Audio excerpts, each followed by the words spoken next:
Let me request my colleague to raise a few issues.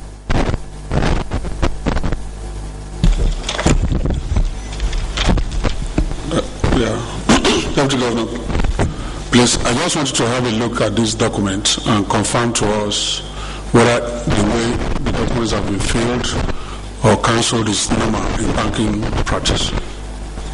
It's a form mail. I want you to confirm to us.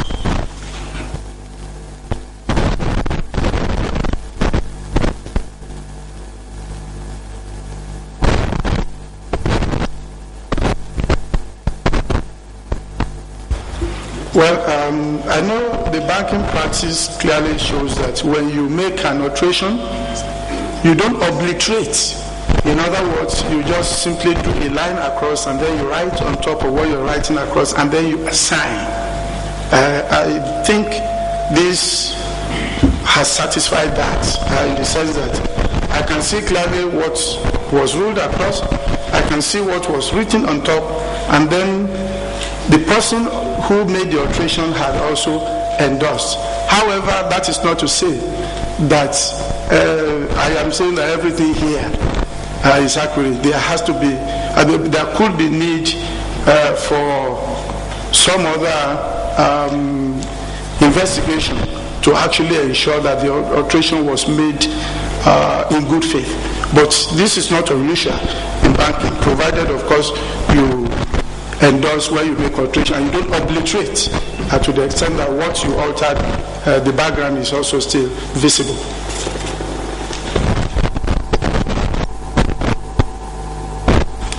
So, can you look at the bank where this form was opened, and can they use your office to ask the bank to bring the original form to us? I will do so.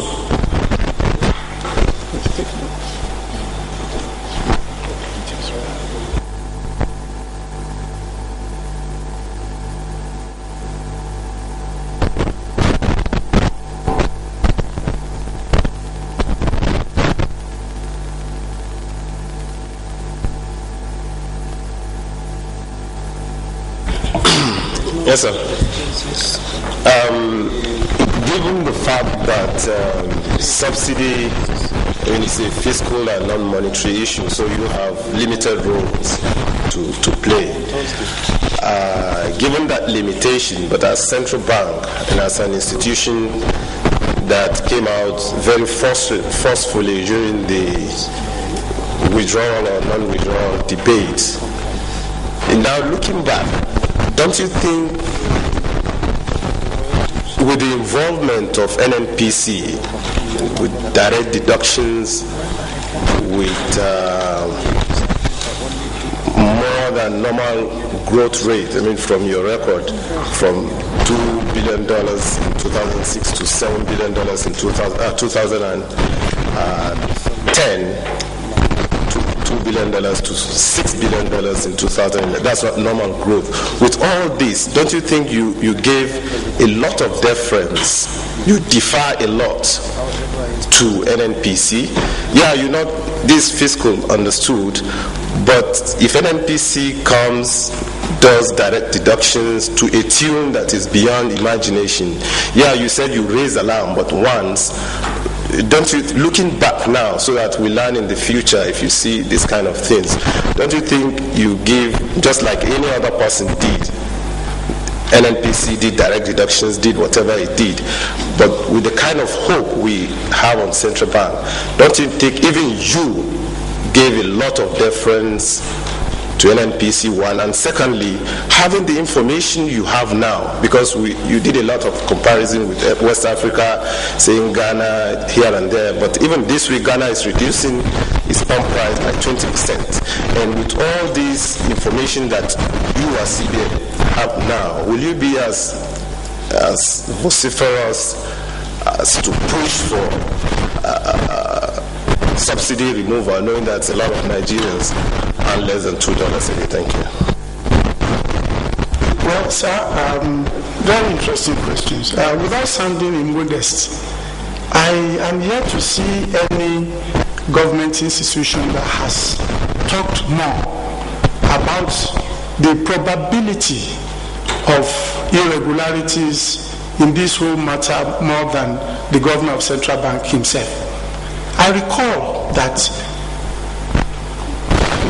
twice or so, he even took the whole members of the Committee of Governors to the NNPC for discussion on the need, why the upsurge and the need again to check those numbers again and again. Don't forget, sir, we have a rule defined in our Act, and our duties are clearly defined. And so to the extent that we are not an extension of federal audit and so on and so forth, we can only act within the limits of our authority. Twice last year, we issued guidelines and revised guidelines on utilization of foreign exchange when we noticed the upsurge. We also did commission special forensic audits on the banks and the foreign exchange demands. Albeit to ensure that we nip this in the bud. Apart from the advocacy of the governor of Central Bank personally, different speeches and different fora. So I believe we have called sufficient attention. Don't forget, sir, that the administration of subsidy is really not under our ambit. And we called attention to it. We did all we could within the organs of Central Bank of Nigeria to punish, to drill down, and to ensure that we revise guidelines such that every loophole is blocked. I think with all sense of modesty that I believe we've done all that we could do. Thank God, like I said, perhaps some of the things we said even led to some of all these other activities that we're beginning to see. And hindsight always is 2020. Looking back and saying, could we have done differently what we did in the light of all the facts that we have before us? I would rather say that we have been vindicated, in the sense that when we began to talk about it, people thought we were just making a storm in the teacup. People thought we were rabble-rousing. People thought we were not concerned with our activities and we were going outside our call to duty. So for me, it's more of a vindication than a regret kind of thinking. But I believe we all have a duty. The need for me to find out, you also said you wanted to know if, with all these facts and the fact that Nigerians, the bulk of them live on less than $2 a day, whether or not removal of subsidy, I will still maintain our stance, sir. And that is clearly communicated in our communique last week when we concluded monetary policy. We did congratulate government for the partial removal, because we believe that removal of subsidy will take away all this headache. You see, people will arbitrage wherever there is arbitrage opportunity.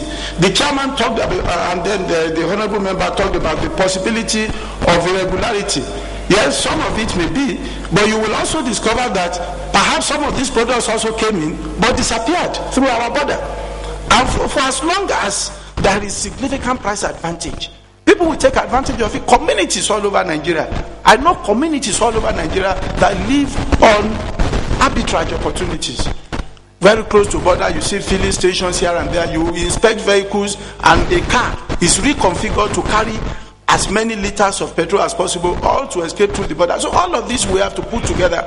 Indeed, the one silver bullet is to take off the subsidy and then address alternative means of taking care of the masses. I think I rest my case here, sir. Well, sorry, Honorable, before I get you, just two quick questions. The last time CBN was here, we were meant to understand that the amount paid from the records of the CBN at that time was about 1.73 trillion. From our interaction with the various importers, we are aware that several of them still have outstanding payments. From that information that came in to date, has that figure increased, or is it still 1.73? Have there been any increase in terms of the drawdown on the subsidy payments? Thank you, Mr. Chairman. Just last week, we discussed among ourselves for an update I don't yet have the number, but I can assure you there will be increase because of the way sovereign debt note is paid. It's always paid when it was due. When sovereign debt note is issued, it's acknowledgement of government debt and is future dated. So to the extent that not all of them have traveled back to us, there will still be many more that will come.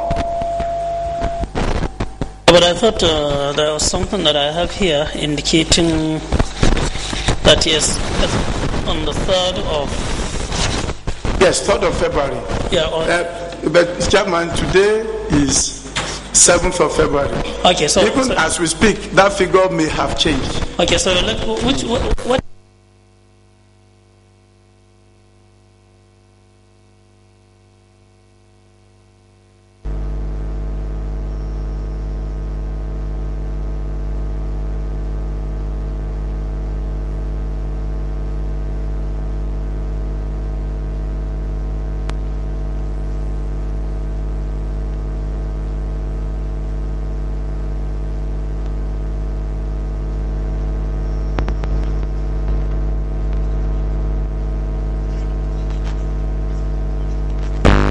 and ability that it will continue to go up because as we speak, we know that several of these importers still have outstanding claims.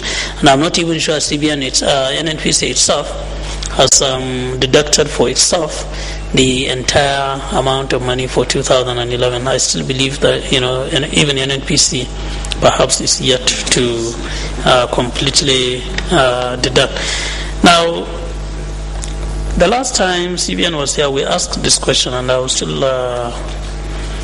the relationship between subsidy payment and the issue of foreign exchange manipulations. We know there are manipulations in the foreign exchange, and we also know there are manipulations with regards to the subsidy payments. Now, a couple of months back, sometimes last year, some banks had crisis. What role did some of these marketers in the petroleum sector play in the crisis that bedeviled those banks,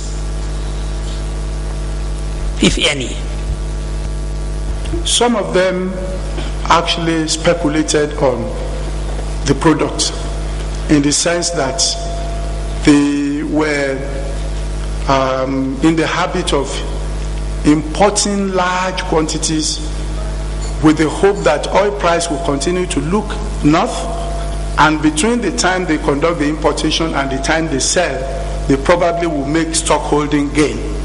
Unfortunately, it happened that oil price plummeted from the maximum of $147 a barrel to less than 40, and so what they thought they would earn shrank by more than 60-70%, and that led to uncovered exposure of banks, and many of them simply walked away because the product proceed couldn't pay for half of what was borrowed, and so they actually contributed or exacerbated the problem that some of those banks had.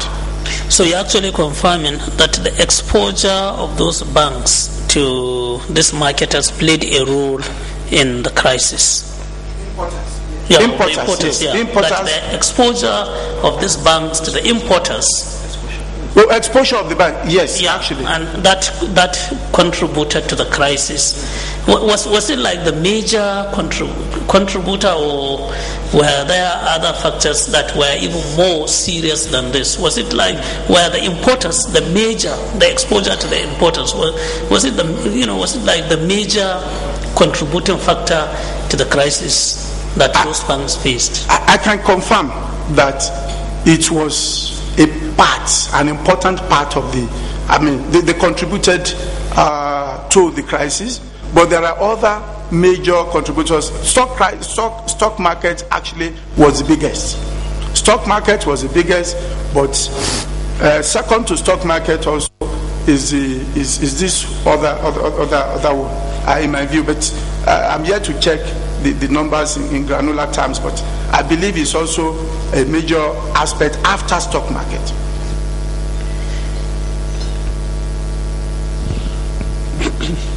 Well, my own question is on the issue of customs. I'm aware that the petroleum products are duty-free, but can you then confirm to me why CBN will give guidelines for some duty-free products for customs to inspect, but for petroleum, customs do not inspect in terms of quantity? Well, the Director of Trade and Exchange is here. I'll probably pass that to him, but let me just mention it generally. We don't direct customs. Whenever we issue guideline, it is to ensure part of our role as managers of the foreign exchange. So whatever guidelines we issue is to, one, either to police the foreign exchange and ensure there is no abuse, or to ensure accountability. But whether or not customs will inspect will certainly not be a directive of Central Bank of Nigeria, in my view. But the Director of Trade and Exchange is here. I will be able to give better explanation on that, with your permission. Sorry. It's okay. No, let's allow the... I just wanted to refer to the circular. Okay. I have a circular of the CBN that says in the documentation requirements for importation of petroleum products. And down here it says, on submission of final documents within 30 days of arrival of cargo. Bill of entry, that is single good declaration, product certification. If customs don't have the single declaration form at the point of arrival, I don't know how they can inspect the terms of quantity. I don't know. But he's here to answer us.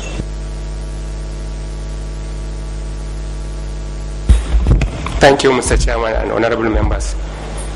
First is a question as to why will CBN issue a circular allowing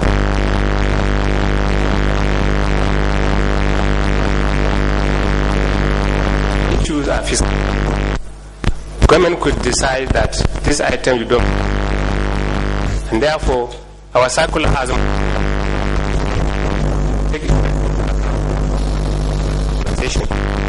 now the circular you refer to. The circular was which culminated in the then President approving the circular to be issued, which I have the document here, includes the Mr. President approval. So certain things are mostly lies with government agencies, and since customs is part of the system, and government have decided that these are the requirements as approved by the then Mr. President, we have no option than to implement the presidential directives, which I say I have the documents here. I'm sorry, maybe you didn't get my question. My question is this. Some products, other than petroleum products, have duty waivers, like more or less free duty. But customs inspects in terms of quantity to comply with the importation requirements. But when it comes to petroleum products, the customs told us here that they have no dealings at all, they have no inspection, nothing. And so they have no documents. That's what I'm trying to say.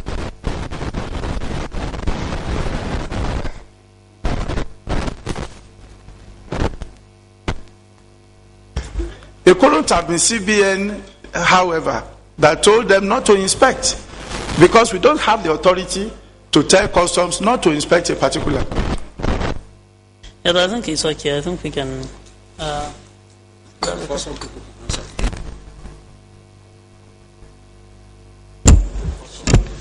So, I just want to find out if CBN, as part of CABN's responsibilities, to ensure the safety of customers' deposits, is it part of your overall duties? If it is so, please, can you tell me whether you don't find this unusual? For some of these importers, opening accounts, incorporating companies with 1 million, 2 million naira share capital, and still accessing billions of naira from our banks. Do you find this usual or unusual? Well, I will say this. Let me separate our role as regulator from our role looking after the foreign exchange. As regulator, really, you are actually addressing whether or not banks have adequate risk management processes that ensure that if any customer walks in with a very small capital, that customer should take that as much credit as will mean multiples of the capital. We have means within our regulatory capacity to actually check their credit award and credit processes, and so on and so forth. But let me also say this, that it all depends on how a credit is structured. If I were to come in and approach a bank for a credit facility to bring X product into Nigeria, so long as I bring equity into that transaction, and such equity that will ensure, that will insulate the bank from any shock, that will ensure that the interest of the bank is paid and all the charges and so on and so forth, is called trade finance transaction. The capital of the bank is not very important in that process. What is important is the counterparty, whether or not the importation, whether or not the proceed will be sold. Of course, whether the LC and the whole transaction is done in a watertight manner, that all the risks inherent in that transaction have been taken care of. And then the customer provides equity. In other words, his own contribution into that project. It's a structured credit. So it is the flow of the transaction that the banks looks at, and not the capital. It is when banks are looking at term loan and overdraft and other things that they begin to look at capital as an important ingredient in the credit award. Joseph, maybe a final one. Is there a way CBN ensures that those who get approvals for letters of credit and fail to utilize them for the imports, that they are made to refund those? Is there a way CBN handles that? I know that once an SC is open, because of course the payment is front-loaded, we tell the banks utilization should be done within a reasonable period, failing which, of course, they must refund unutilized amount. They must sell back to central bank the unutilized amount. If they do not, and we get to know, we force them to do so and we penalize them. Okay. Sorry, I just want a clarification. If a formem is opened in favor of a supplier and the port of discharge is stated as Apapa, Lagos, Nigeria, and eventually the cargo finds its way to offshore Cotonou, is it right? Is it in line with this formem that is opened? Usually it's not in formem you will see all those things. It's in the letter of credit. In the letter of credit, there will be conditions are stated, whether it permits transshipment, whether it permits so many other things. But again, I have an expert here who can explain better. He can illuminate our hearts with all of what is required. But I know that the LC will have spelled out the conditions, whether it is a particular, whether the discharge should be at a particular port or it could be any other port other than that port. Thank you, sir. Well, I just to emphasize what my governor has said. The LC instrument tells you the detail of who is the beneficiary, why is it going to be offloaded, and if it's covered in transshipment. Of course, by the virtue of the fact that Nigerian Customs as a port should be able to determine, to know whether are you discharging this thing at the Nigerian port, or it's just a transshipment which is going to another port. That's what. So you are looking at whether the LC open has actually discharged what is paid for. We have to look at the LC instrument to know the details. And where there's the issue of transshipment, then we have to find out where was it taken to. Thank you, sir. Sorry. A formem is opened before the LC, isn't it? There's a formem open for the LC to be established. The LC derives its details from the formem. And I'm asking, on the formem, the port of discharge is Lagos. Okay? But at the point of final discharge of the product, it is offshore Cotonou. Is it in line with this formem? Sorry, sir, it's not. Because the formem tells you the detail precisely where is the product coming from, where it's going to be discharged. And if you say Apapa or Tinkan, it should be there. Thank you, sir. Yes, and just a further thing related to that. From information available to us here,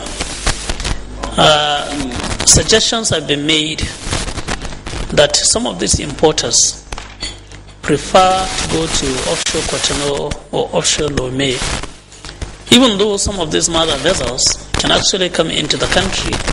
But they would rather do that because if they buy from a mother vessel that is already anchored in Nigerian waters, then they cannot use that as a transaction that requires opening of letter of credit and that actually requires payment in foreign exchange. And so because by the CBN guidelines, once you are buying within Nigeria, then there is every likelihood that you are going to be paid in Naira.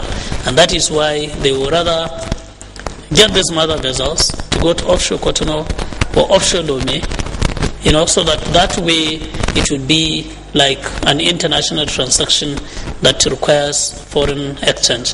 Did you, in the course of this exercise, I know CBN has tried to be very thorough, has tried to be very diligent in monitoring the way things have happened.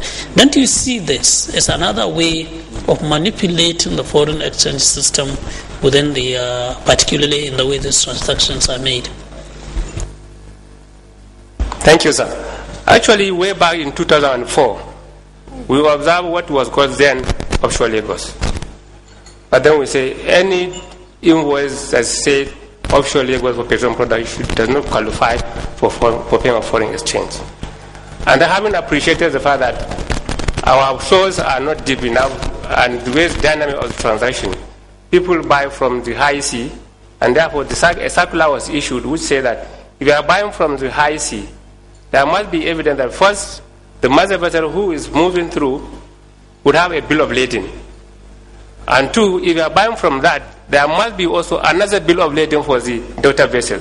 The two should be together to evidence that yes, you are not just buying from any other place, but on a high sea, the mother vessel was already in the Nigerian waters, and therefore you have the mother vessel bill of lading together with the bill of lading from the daughter vessel, which now qualify for payment.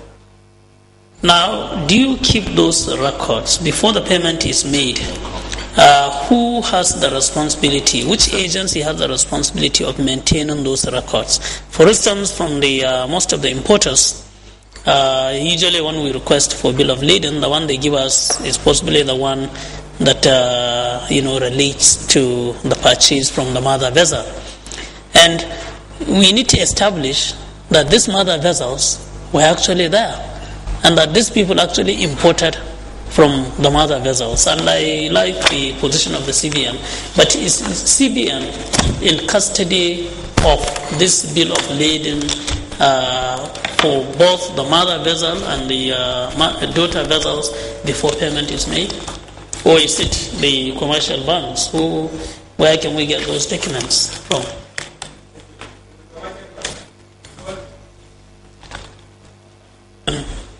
Don't worry, you can. Somebody's put off. Please put off. It is the commercial bank that have that responsibility. In fact, in our guidelines, not only for petroleum product, on other importation of other items too, we've documented what we call the foreign exchange manual to guide banks. What we do is when we go out for examination, we not take on any bank that have defaulted in not getting that information that they are supposed to have in the record of the customer they are dealing with. So it is a commercial bank, sir. We would, like I mentioned earlier, we will send you a list of all those who are involved in the petroleum imports between 2000, I think most likely between 2009 to the end of 2011. We will tell you the documents available to us. We would ask you to request the commercial banks to give us copies available to them of the bill of lading, both for the mother vessels and for the daughter vessels, because those documents were required before payments were made. We would also request you to provide us with the statements of the accounts of these importers so that we can verify and be sure that these imports were actually carried out. Any further?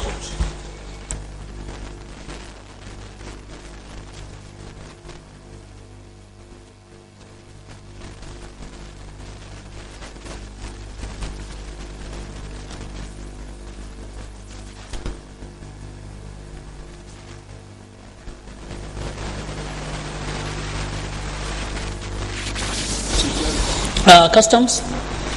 I recall when you made a presentation the other day, you said there was a circular directing you not to inspect the imports. Did that circular come from the CBN or from the Federal Minister of Finance?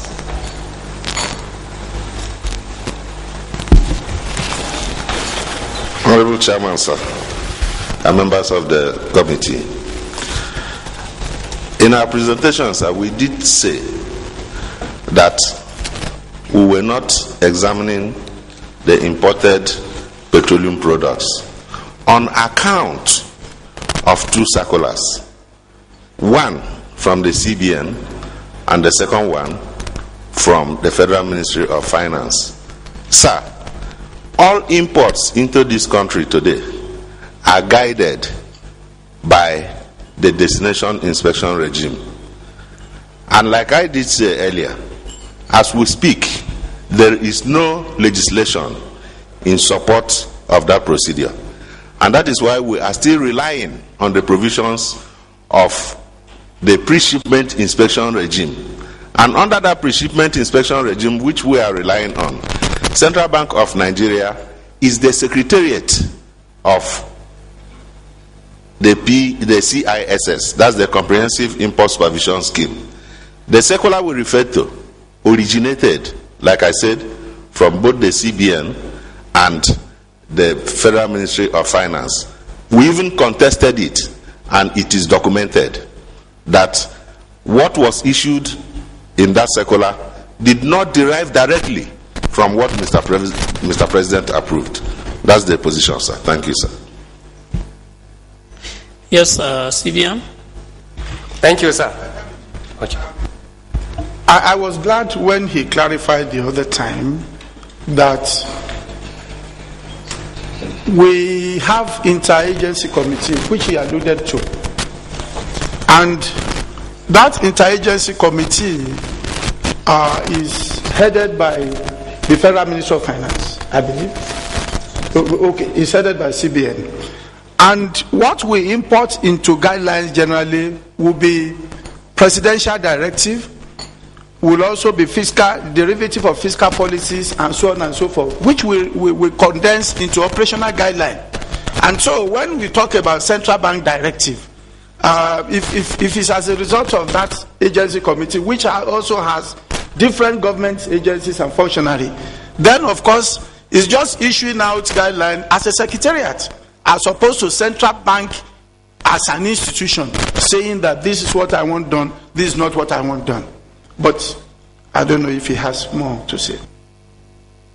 Thank you, sir. Even the Interministerial Committee, Nigeria Custom is represented as the CC, Custom mentioned, they are part of the Interagency Committee. The circular is saying probably is one of finance is one that directs them not to inspect petroleum product. But the CBN circular, if one I have is one is referring to dated 7 May 2004, that's where all the details, and that will also make it very clear that Form M must be there. And also on the final discharge, the SGD we mentioned, SGD as custom is a custom document. So that presupposes that custom should have been there to see the discharge and issue that SDG. Thank you, sir. Customs, you want to? Yes, sir. Sir, you see, this whole issue is straightforward for us in the sense that, agreed, Customs is a member of the Committee on Seas.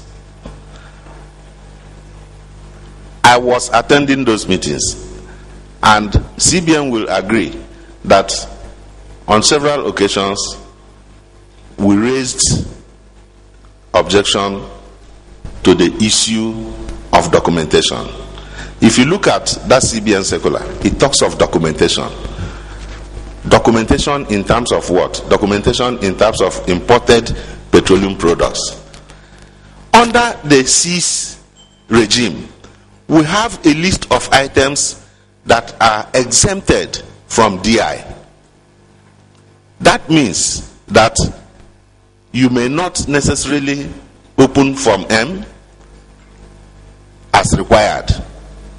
And petroleum products is not listed. That was the basis of our contest, that petroleum products is not listed under the items that are exempted from destination inspection.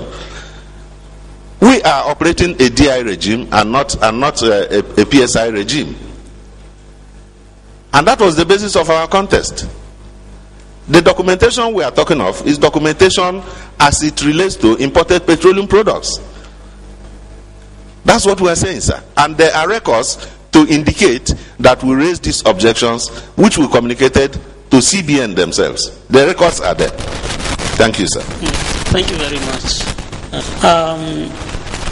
CBN Governor, first of all, thank you very much for coming here, for responding to our questions, for providing us with relevant documents, and for committing yourself to equally provide the additional documents that we require. Let me just, I wish Malam Sanusi is here, because there is a particular question that I want to ask him, but I don't know whether we are in a position to respond. Before the withdrawal of oil subsidy on the 1st of January this year, I recall there was a stakeholder meeting in Lagos, and the CBN governor was one of those who participated in that town hall meeting. And at that meeting, he actually cited a case where he said he was a receipt, or at least he was privy to some documents indicating, if I got him right, indicating that some of these imports actually came within a period of 2 days, and that it was not possible. He alluded to documents he had seen indicating, I think he was trying to justify the fact that there were manipulations in the sector, and he made such an eloquent argument on that. And one of the issues he cited was that he was a receipt, or at least he was privy to certain documents indicating that some of these shipments actually left the origin and arrived in Nigeria within a period of 2 days, which he thought was incredible. I wish he was here so that I could put this question to him as to whether he could make those documents available to us, because they would help us to establish those who were engaged in the round tripping, or those who were clearly engaged in the manipulations. But through you, I would ask you to please tell him that we need those documents. The statement he made was public, and this is a public thing. We need those documents so that this would help us to establish those involved in these manipulations, so that we can save this country, the kind of wastages that we are talking about. I will mention it to him, Mr. Chairman. I'm sure he has his facts, right, and we'll get you all the facts. Thank you, sir. Thank you very much. Once again, I want to express the gratitude of this committee, and by extension the House of Representatives, to the Central Bank of Nigeria. You have been very supportive, you have been very helpful, and from the information you have provided us, it is clear that you are equally deeply concerned with the issues that we are addressing. We want to assure you that we will do the best we can on this matter. Thank you very much. Thank you.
PPPRA.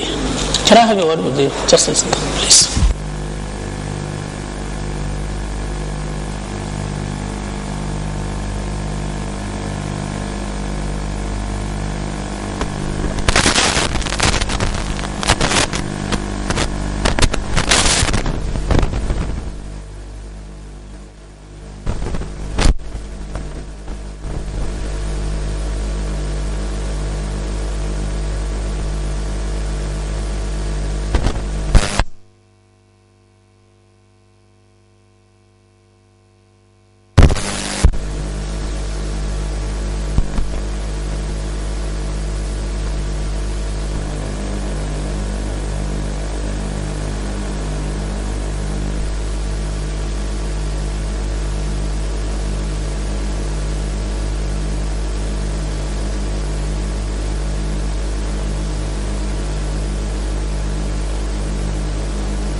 Honorable colleagues, can we resume back to order, please?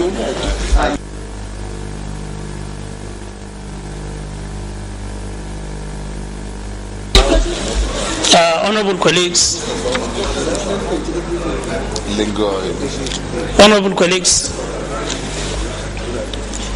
can we have some order, please? Honorable colleagues, yes, you are aware DPR was here, PRA was here, but because we want to take all of them at the same time, and because of the absence of NNPC, absence based on information communicated to us, we have decided to take at least the 4 agencies, including the Office of the Accountant General of the Federation, on Thursday. So NNPC would be back, DPR would be here, PPPRA would be here, PPMC would be here, and the Office of the Accountant General of the Federation would be here, as well as the Petroleum Equalization Fund. We hope to round up this exercise on Thursday, and we will be rounding it up with this relevant agency, so that if issues that would arise between now to that period would be ironed out. May I invite the Managing Director of Lingo Oil. Lingo Oil is here. May I invite the Managing Director to please come forward and make his presentation.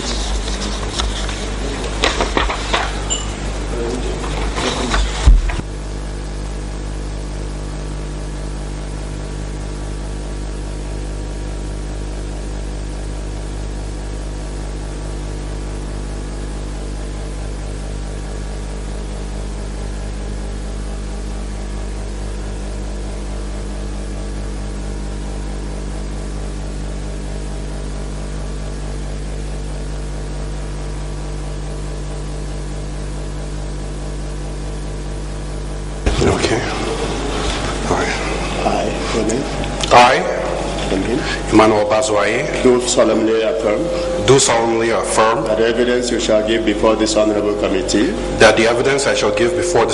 committee shall be the truth, the whole truth, and nothing but the truth. So help you God. So help me God.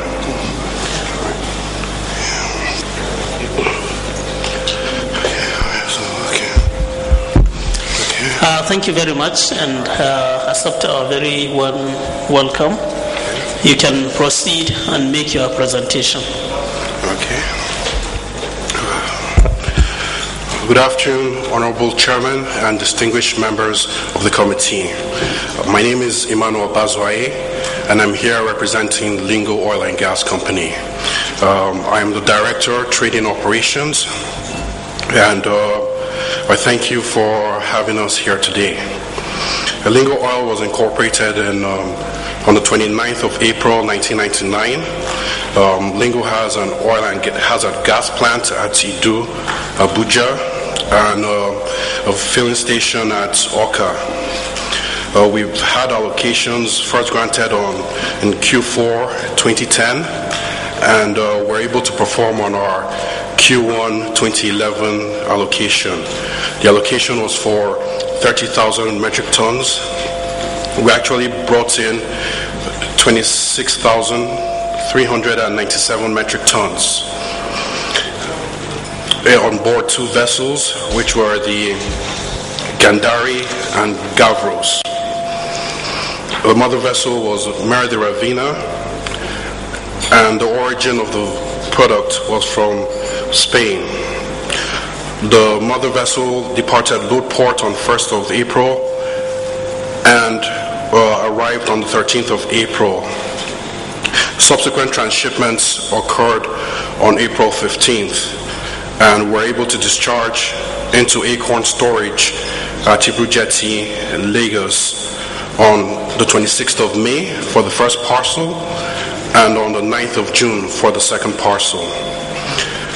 Our inspectors were Star Inspection Services Nigeria Limited, and were paid the subsidy to the value of 3,143,671,202 naira and 84 kobo.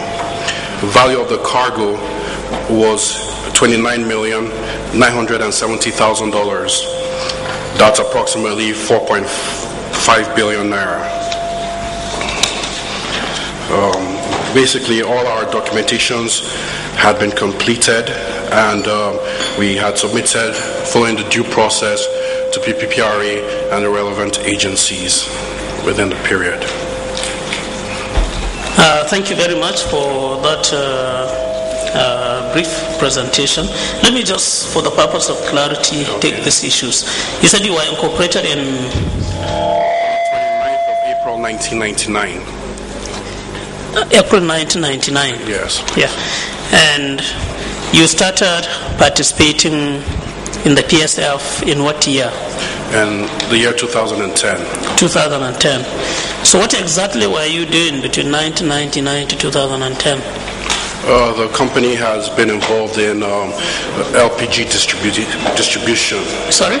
In LPG and gas distribution. Yeah.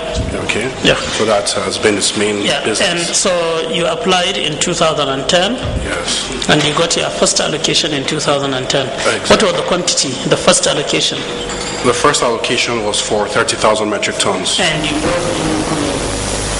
on the first allocation, there was non-performance because before all the clearances and DPR permits were given, it had lapsed. Yeah. So the performance was actually on the Q1 2011 allocation. Okay, so the first allocation was Q4 in 2010. Yes. And that was 30,000. Exactly. But you could not perform. Yes. And then in 2011 Q1.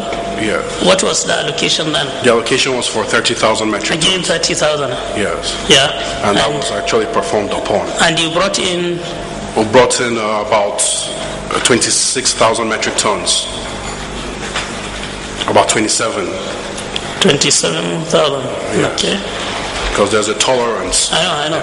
And you collected how much? About 3.14 billion. Yeah, 3.1. Yeah.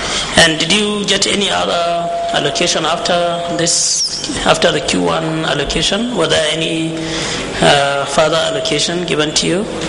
Okay, there was a further allocation. There was none in Q2, but there was a 15 KT, that's 15,000 metric tons award in Q3 2011. Yeah, this one, Q3 you got 15,000. Yeah. Did you perform? No, there has been no performance yet. Non-performance. Yes. Are you on the way to performing or? No, I think with the time Since frame, it has lapsed. management did not give approval to proceed. So why didn't you perform on the field? I think basically, having established some level of experience, one would thought that further allocations would be performed. So why? What was the basis for the non-performance? well, I think it's just a combination of maybe some bureaucratic processes within the company and also getting the DPR approval on time. So it had nothing to do, for instance, with the fact that there was anticipated withdrawal of subsidy in January 2011, because by the third quarter of 2012, by the third quarter of 2011, it was almost public knowledge that government was contemplating withdrawal of subsidy. Did that play a role in your non-performance on this? You are on oath. It really didn't play a role. It was just an internal decision within the management on holding back or using resources. Yes. That you are no longer interested in the performance, which means now, if PPPRA decides to give it to you, you have already taken the decision. You are no longer interested in performing. We are interested in performing on future allocations once given. Can I ask you this question? Assuming government decides to withdraw payment of subsidy, would you still be interested in continuing with the importing PMS? Sure, we'll still be interested in importing. Because when you bring in, it means the responsibility of marketing it would be yours. There would be no collection of subsidy at all from any quotas. Would that still, with management, still consider to remain in the import business, or maybe we would move on to perhaps agriculture, because there would continue to be subsidy in agriculture. Thank you, Chairman. Yeah. I think if there's a deregulation or full deregulation of the system, it will give everybody a level playing field. Yeah. And it depends on each company to look at your P&L, you look at a transaction. If it's going to be profitable, you go ahead. Once you do your cost analysis and it's not profitable, then you back off from the transaction. But I think basically it gives a platform for trading, and once you see your supply source, how much you're getting it for, how much you're able to realize if you sell to the public, and if it's a doable transaction or bankable transaction, there's nothing that holds us from going ahead. How would you describe yourselves? Traders? Or do you have investments in the downstream sector? Like I said, we have investments here in terms of having a gas plant here in Abuja. Pardon? I said we have assets on ground in terms of having properties and as well as having a gas plant at Idu. Okay, properties related to the oil business, or you have an estate, you have personal houses, you have cars, all those I'm talking about an industrial estate with tenants on ground. Okay, you have an industrial estate in Abuja? Yes, at Idu. Sorry, what's the industrial estate is related? What does it do? Is it a refinery, for instance? Or? No, in the estate there are other companies there. Some are into paint production. They are into various other business concerns, but they are tenants on the property. And then there's also the gas plant there at Idu. You have a gas plant? Yes. Where? That's you do plot 30, you do it industrial layout. I see. And it's functional, fully functional? Fully functional. What do you do? What does that gas? Provide cooking gas for the masses, and then aside from that, also have properties in terms of having a hotel on ground and in Abuja here. Okay, you run hotels as well? Yes. Yeah. So at least that serves the tourism needs of people coming in. Which means you are so into almost everything. You are providing your own cooking gas, you provide PMS, you are into running of hotels. Well, it's all about diversification and having multiple streams of income. Yeah, that's very encouraging. Now, so you have no storage facilities? No, we don't have a tank farm. And you don't have, outlets. I'm talking of filling stations and so on. There is a filling station at Oka in Anambra. Okay, is it affiliated or is it fully owned? It's fully owned by Lingo. So when I get there, it is branded Lingo Oil. Exactly. I see, but that's the only one you have. Yeah. And it has been there for how many years now? It's been there for a number of years now. Yeah, 1 month, 2 days. It should be over 2 5 years. It should be over 5 years. 5 years. Yes. I see. Honorable colleagues. Okay.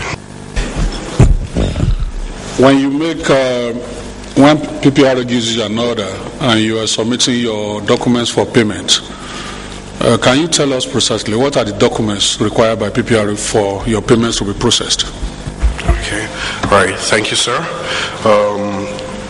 In order for payments to be made, there's a PPPRA checklist which consists of about 37 items, and you have to provide all those items, and they have to be checked and found to be present before you can even claim or before your documentation can be received. What are those items? Okay, I can go through them, although it's lengthy. Number 1, the original PPPRA import permit. Number 2, evidence from the bank showing the amount paid on transaction and quantity verifiable with CBN. 3, letter of credit or bills of collection. 4, final invoice.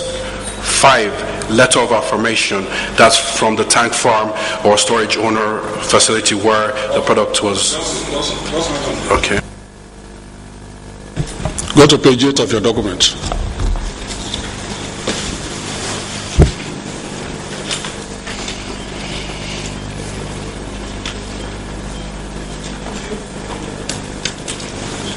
Your page 8 is you're submitting to PPRA requesting for payment. Is that correct? Notice of readiness.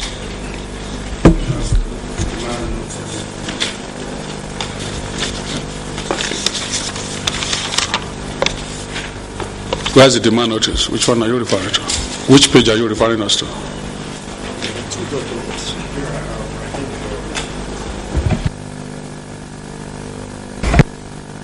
Okay. All right. I think you're referring to the request for payment.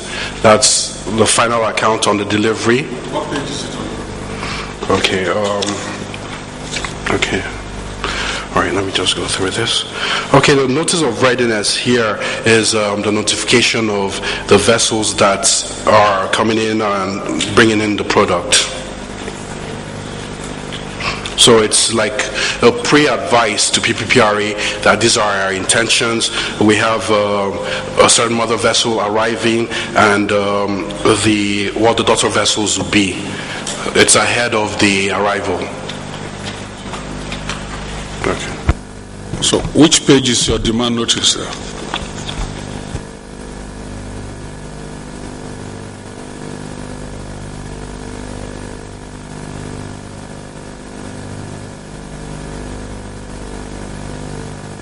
It's the 4th page.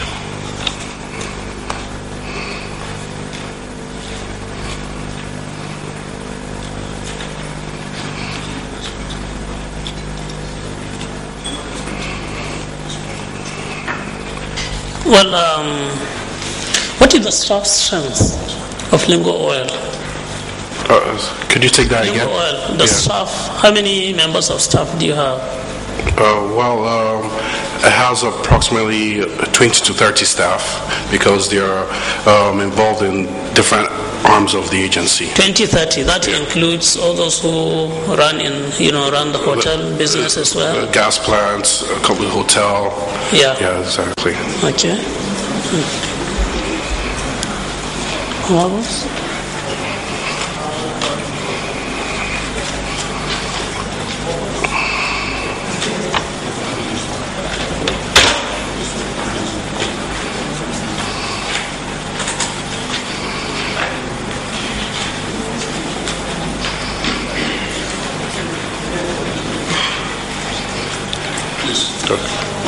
Okay.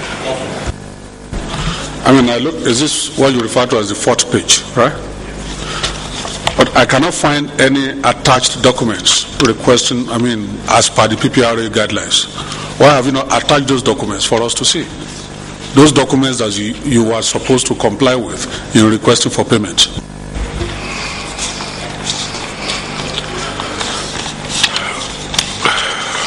Sir, the documents are attached. There's a checklist, which is the 3rd page, the page prior to that demand notice. It has the checklist there, and then all the items are marked and they follow sequentially. So if we look at a certain item, you could see maybe item number 10, because a certain item could have maybe an A, B, C, or multiple versions that need to be attached. You would see them on the top circled as either number 8 or number 20, and then the relevant documents are listed under it or follow in sequence. So if you take up a particular item, we can find it here. Look at item 22. Show us where that document is.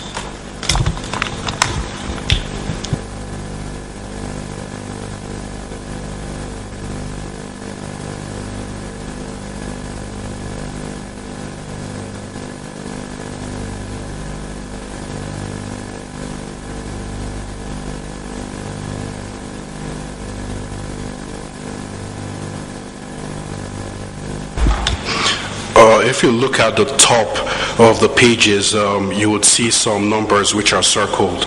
And for item number 22, there will be a 22 above it. Yes. Yes, on top.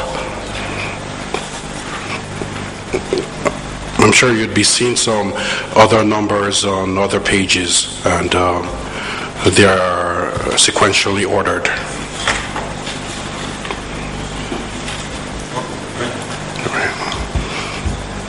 All right, thank you, sir. Thank you very much. There are documents we have requested for. I hope you have submitted all those documents, and if there is any further information you would like to give us, we would appreciate that. And if there is anything we require from you, we'll get across to you. Okay.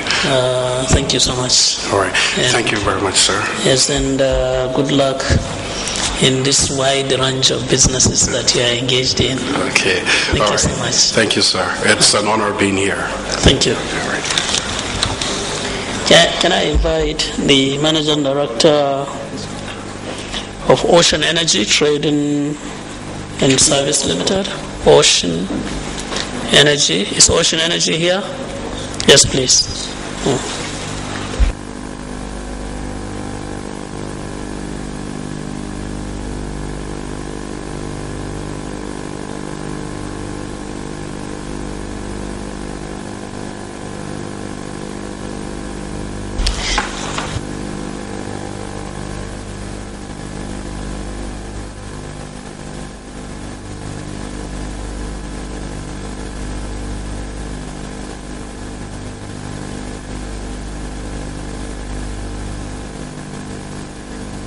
I have a tiny voice, so. IFA Gube. IFA Gube. Do solemnly affirm. Do solemnly affirm. That the evidence you shall give before this honorable committee. That the evidence I shall give before this honorable committee. Shall be the truth. Shall be the truth. The whole truth. The whole truth. And nothing but the truth. And nothing but the truth. So help me God. So help me God. Thank you. Thank you very much. Can you take your seat, please? Yeah, and proceed and make your presentation. Mr. Chairman, distinguished honorable members of this committee, I want to thank you for the opportunity to throw highlights on this fair subsidy saga. Ocean Energy was incorporated April 7, 2006. Commenced operation in September 2009 with a staff strength of 12 people. We presently operate in Victoria Island and Apapa. Our bankers are First Bank and Zenith Bank. Our auditors are Debayo Olumide Adefigbe and Co. We buy and sell refined products, automotive gas oil, and PMS in bulk, and retail ex-depot until 2010, when we applied to PPPROA for license to import PMS. Because of our track record in the industry, our trading is massive, so we decided to up our game by bringing the products ourselves. In October 2010, we were given our first allocation, and we opened our LC, as one confirmed LC, to our supplier. Sir. Yes, Ocean Energy, sir. The document you are reading, did you pass copies of that document? No, sir, just, okay. It's just a brief power. Okay, go ahead with the brief. Go ahead. Yes, sir. Go ahead. Can you start from the beginning or just proceed? Go ahead. Just carry on. Carry on. Okay.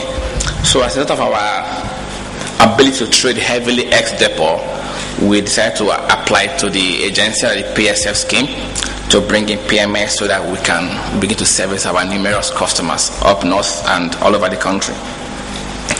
So in October, we were given the first allocation to import 15. October of what year? 2010.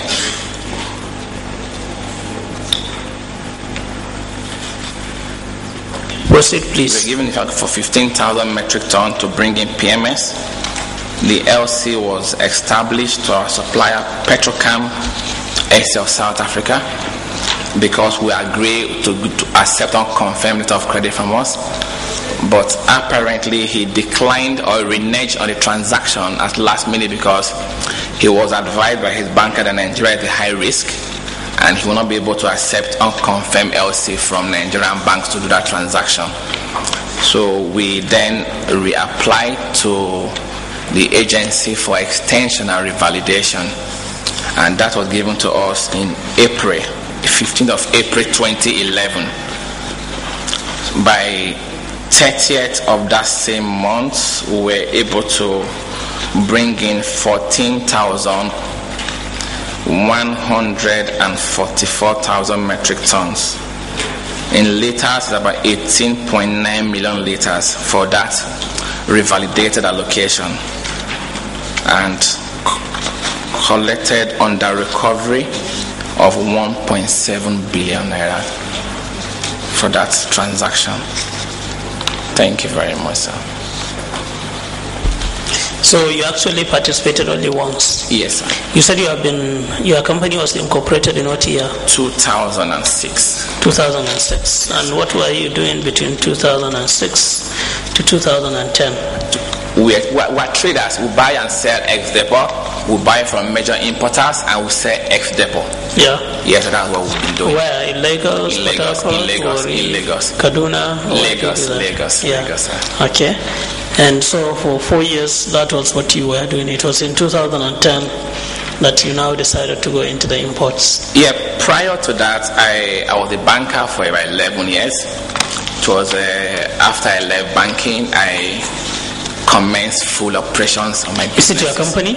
So it's my company, yes, sir. Okay. Yes, okay. It was incorporated, but it was docile with skeletal operations. But when I left banking to go into personal businesses, I commenced operation in 2009. What bank did you work? My last bank was Oceanic Bank. Sorry? Oceanic Bank. Oceanic Bank? Yes, sir. Where I was a branch manager. So you left before the bubble burst? Yes, sir. I see. What was your position in Oceanic Bank? I was a manager with buyer for oil and gas operations. Okay, yes. okay. So you left in 2006? Early 2009. Oh, 2009? Yes, sir. And I commenced operations in September. No, but you said your company was incorporated 2006? Yes, sir. Okay, so... Now, I left banking in 2012. Yeah. 3 years ago, 2009, yes, sir. No, you left bank in 2009. Yes, sir. But the company was incorporated in 2006. Yes, sir. Okay, so you were combining... It was just incorporated. There are two different things. You can incorporate and leave it docile. I know. So it was like a dormant... Absolutely. You were not doing anything until you left bank. I was a banker, so I could not combine my because as a banker, you wouldn't have time... Really, given my experience of bankers, you can hardly have time to really do business while you are working. Absolutely. They were squeezing you dry to ensure that they get what the maximum benefit from you. Absolutely. Yeah. So between 2006 to 2009, basically this was like a shelf, company. Absolutely. It was incorporated, but it did nothing. Absolutely. It was when you resigned 3 years ago, 2009. The major first business was to apply to participate in the PSF, and you got 15,000. Yes. Which you could not perform apparently, and then you now had to revalidate that in 2011. What's the share capital of the company? Sir? Share capital of 1 million. 1 million. Yes, sir. Wow. How did the bank? What collateral did you use for the bank to give you a loan to engage in this huge import? To import? I didn't hear you. Yeah. Come again. Yeah. What collateral did you use? Because when you got, I don't think having worked in the bank, having left as manager, you had stashed, even though Oceanic Bank, given the experience of Oceanic Bank, so many people stashed a lot of... No, that's the wrong impression. Yeah. So I wouldn't believe you had stashed enough money for you to engage in this without taking a bank facility. Okay, you mean the amount to start my business? Yeah, when you started this business, yes. When you were given this approval, you must have used bank facilities to import these products. Yes. What collateral? You see, let me throw a bit of highlight. When we started in 2009, we started ex-depot trading. Yeah. Ex-depot trading implies you buy from major importers. I understand. And you sell a bit and make your penny and pence profit. We got a loan, our first loan from GT Bank for 15 million, using my property to secure that. When we did the second, as we were growing, we got additional loan from Unity Bank for 240 million. Okay.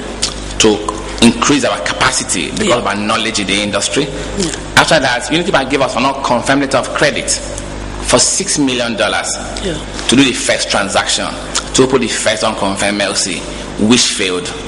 So I spoke to a couple of friends, so they introduced me to a major trader, Gulf Transport, and gave us bills of collection, a trade supplier's credit. So that's what we used to consummate the second transaction. I see, because I was wondering that a company with a share capital of 1 million certainly would have difficulties, getting access to this huge. That's why we gave it, because it's a transaction-driven facility. So because we are taking off a transaction worth over 3 billion naira. Yeah. So the first and only import you made was the one that was given to you in April 2011. Yes, sir. Didn't you apply for the second and third and fourth quarters of 2011? We did apply for second and third, but we were not given. I see. Yes, sir. I see. Well, from what you have said, I wouldn't expect you to have any investments in the downstream. I don't think you have any filling station. I don't think you have any storage. But let me ask, do you have any storage facility, any filling station? No, are you planning to do so? Absolutely. You are planning to? Yes, we just acquire a new facility now, so we hope to expand this year. Yeah. Yes. And what do you have plans for? Is it a storage facility or outlets? We believe in the outlet because when the regulations set in properly, the strength of the industry will be the outlet. That's right. Yeah, so we believe in acquiring more outlets. Yeah. Yes, sir. Okay. And how did you bring in these imports? Did you buy from Rotterdam or China or from Cotonou or Lomé? Offshore Lomé or offshore Cotonou, sir. Offshore Cotonou. Yes, sir. And so you now brought it in. Yes, sir. And what storage facilities did you use? You had a throughput arrangement? Yes, sir. With Masters Energy. Masters Energy. Yes, sir. And how did you dispose of the products? Not having a retail outlets? It was retail, ex-depot. Oh, okay, because you had experience in ex-depot. Absolutely, sir. So that's what you use. Yes, sir. Yeah. Who are your major retail partners, clients, retail clients, those who buy from you? Who are the major ones? They are quite numerous. Yeah, I mean the big ones. Yeah. Those who are... Fundamentally, we give to likes of AA Rano.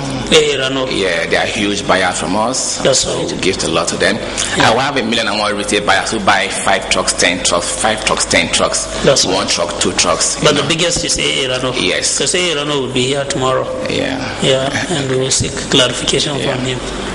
Okay. Thank you so much, honorable colleagues. You have any? Okay. Yeah, you were registered in 2006. You commenced business 2009, and you got a loan, say 15 million. You said. What was your turnover between 2009, when the bank considered you worthy to give you 15 million naira loan? Our first operation for the first 3 months, we later about 16 million, with personal savings about 25 million. So after that initial turnover, we approach our bankers, and so that with a short history, we can do 25 million every month. They feel if they are available 50 million, we can do better. So we give them our collateral, my personal house, to do that. Yes, sir. You say you buy offshore Cotonou. Can you describe to us this offshore Cotonou? How does it look like?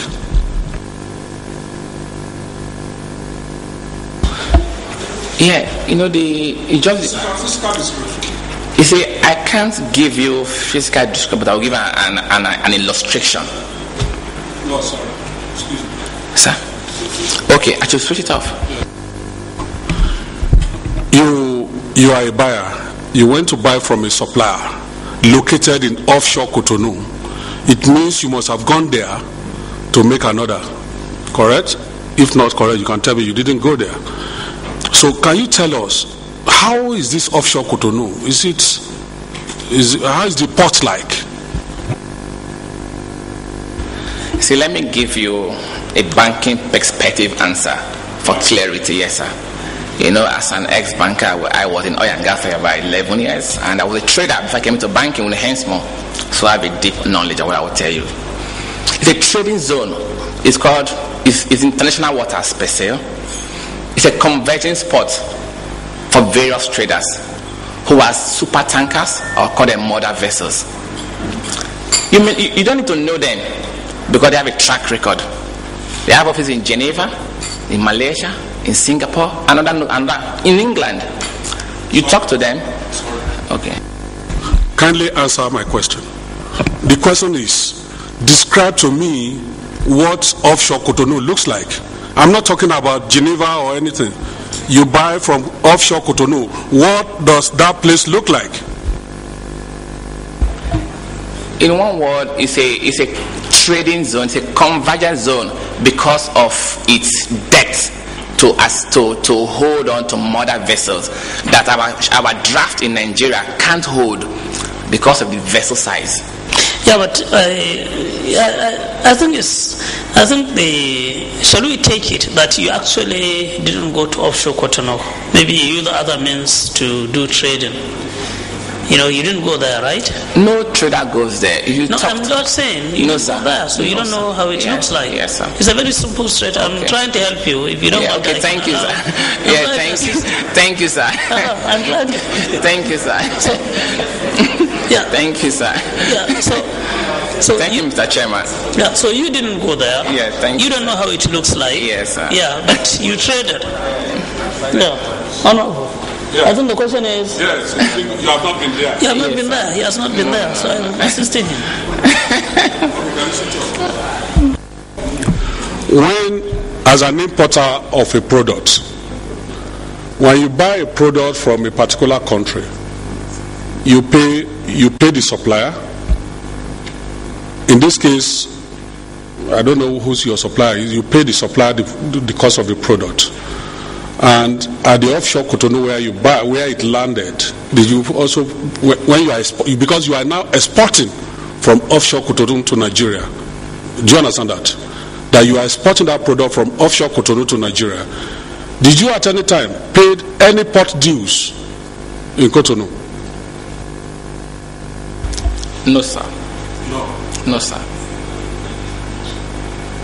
Yes, certainly I don't expect you paid any port dues in Nigeria. Did you pay? In Nigeria? Yeah, so you don't pay port dues in Nigeria, you didn't pay in Cotonou. No, you can use the mic. Don't worry about my own, you can use the mic. Okay. Because it's an offshore thing. Absolutely, sir. Yeah, so did you pay custom duties in Cotonou or did you pay duties in Nigeria? No, sir, you don't pay, sir. No duties? Yes, sir. No port dues? Thank you very much. Please give us the relevant documents we require and we will look at them. And thank you so much. Thank you, sir. Okay. Yeah.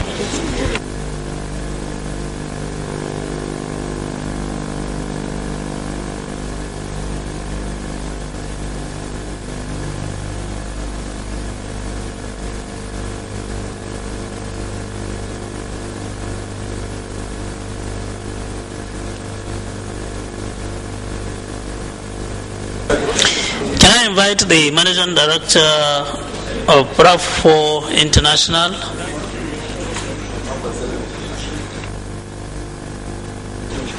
Is Riding Oil here? Riding Oil.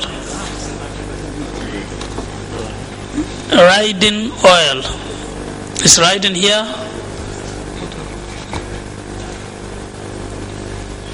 The Petroleum Equalization Fund is here, I suppose. Yeah.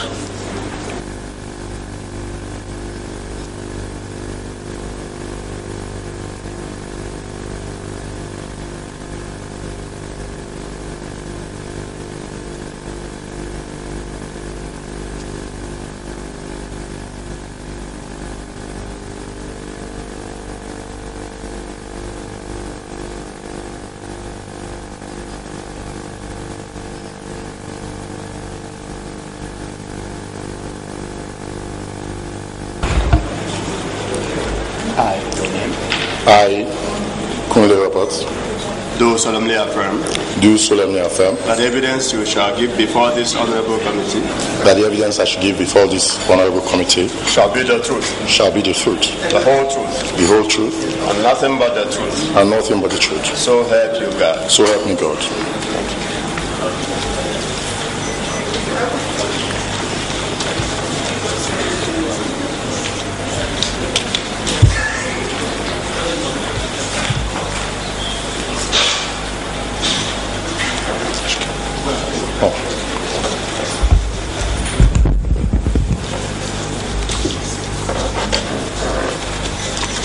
Honorable Chairman, distinguished members of the panel, ladies and gentlemen. My name is Kunle Roberts. I'm the Managing Director of Frado International Limited. Frado International Limited was incorporated as a business entity in June 2000 to provide gas, oil, allied fuels, and logistics services to construction, industrial, and manufacturing companies. It is an indigenous oil and gas marketing company with its main offices in Lagos and branches in Ogara and Delta State. Frado's business started as supplier of AGO to industrial companies like Nestle, Michelin, Guinness, Flour Mills, Hoc Cmmte, Ikorodu, Dunlop, Suma Foods Ibadan, Ashaka Cement Gombe, Strabag, Dantata and Sawe, Dangote Group, Stallion Group, Nigerian Bottling Company, John Holt, just to mention a few. At the time, we were loading off NNPC depots in Ejigbo, Mosimi, and we were also buying off corn oil, and we were also buying off Xenon and Wabeco depots in Lagos, in various and the refinery locations in Warren, etc. We went into importation of AGO. We started by bulk trading at the depot, buying from these majors, then selling outside the places from Xenon, Ibafon Oil, Owando, Sahara. Then went into importation of AGO, storing at various tank farms, namely Sahara, Obat, D. Jones, Wabeco, Hensmore, Honeywell, Hayden, Sigmund, now ITO. Our first import was in 2006 of product, AGO. These products were being retailed to domestic customers by trucks outside the depot. In 2006, we collaborated with M+ to import 28,000 metric tons of PMS into Folawio storage in Apapa, Lagos. We made our first application to join the Petroleum Support Fund on November 11th, 2010. We got our first allocation to import 15,000 metric tons for Q1 2011, which we imported 14,024 metric tons, and we received subsidy payment for 1,486,837,448 naira only. We got our second allocation for Q2 April 5th, 2011 for 10,000 metric tons, for which we imported 10,003 tons, decimal 8.7 metric tons, and received subsidy payment for 1,148,792,391 naira. And we also applied for the third quarter, which we got on August 2nd, 2011. We got for 10,000. We got applied for 30. We got 10,000, and we imported 9,902.37 decimal 3.71 tons, and received subsidy payment for 1,026,013,427 naira. Total subsidy payment as of today is 3,661,643,268 naira and 15 kobo. Our investments in the downstream include: we had acquired the land of 12.4 hectares, measuring 12.4 hectares in 2006 for the construction of a tank terminal farm in Ogara, Delta State, and we are at about 35% completion stage. And we also have, although we haven't started, we also have 2 plots of land for the construction of filling station, one in Benin and the other one in Ugeli in Delta State. Thank you, sir. Thank you so much for that presentation. Let me just take you through the presentation you have made. You said you were incorporated in what year?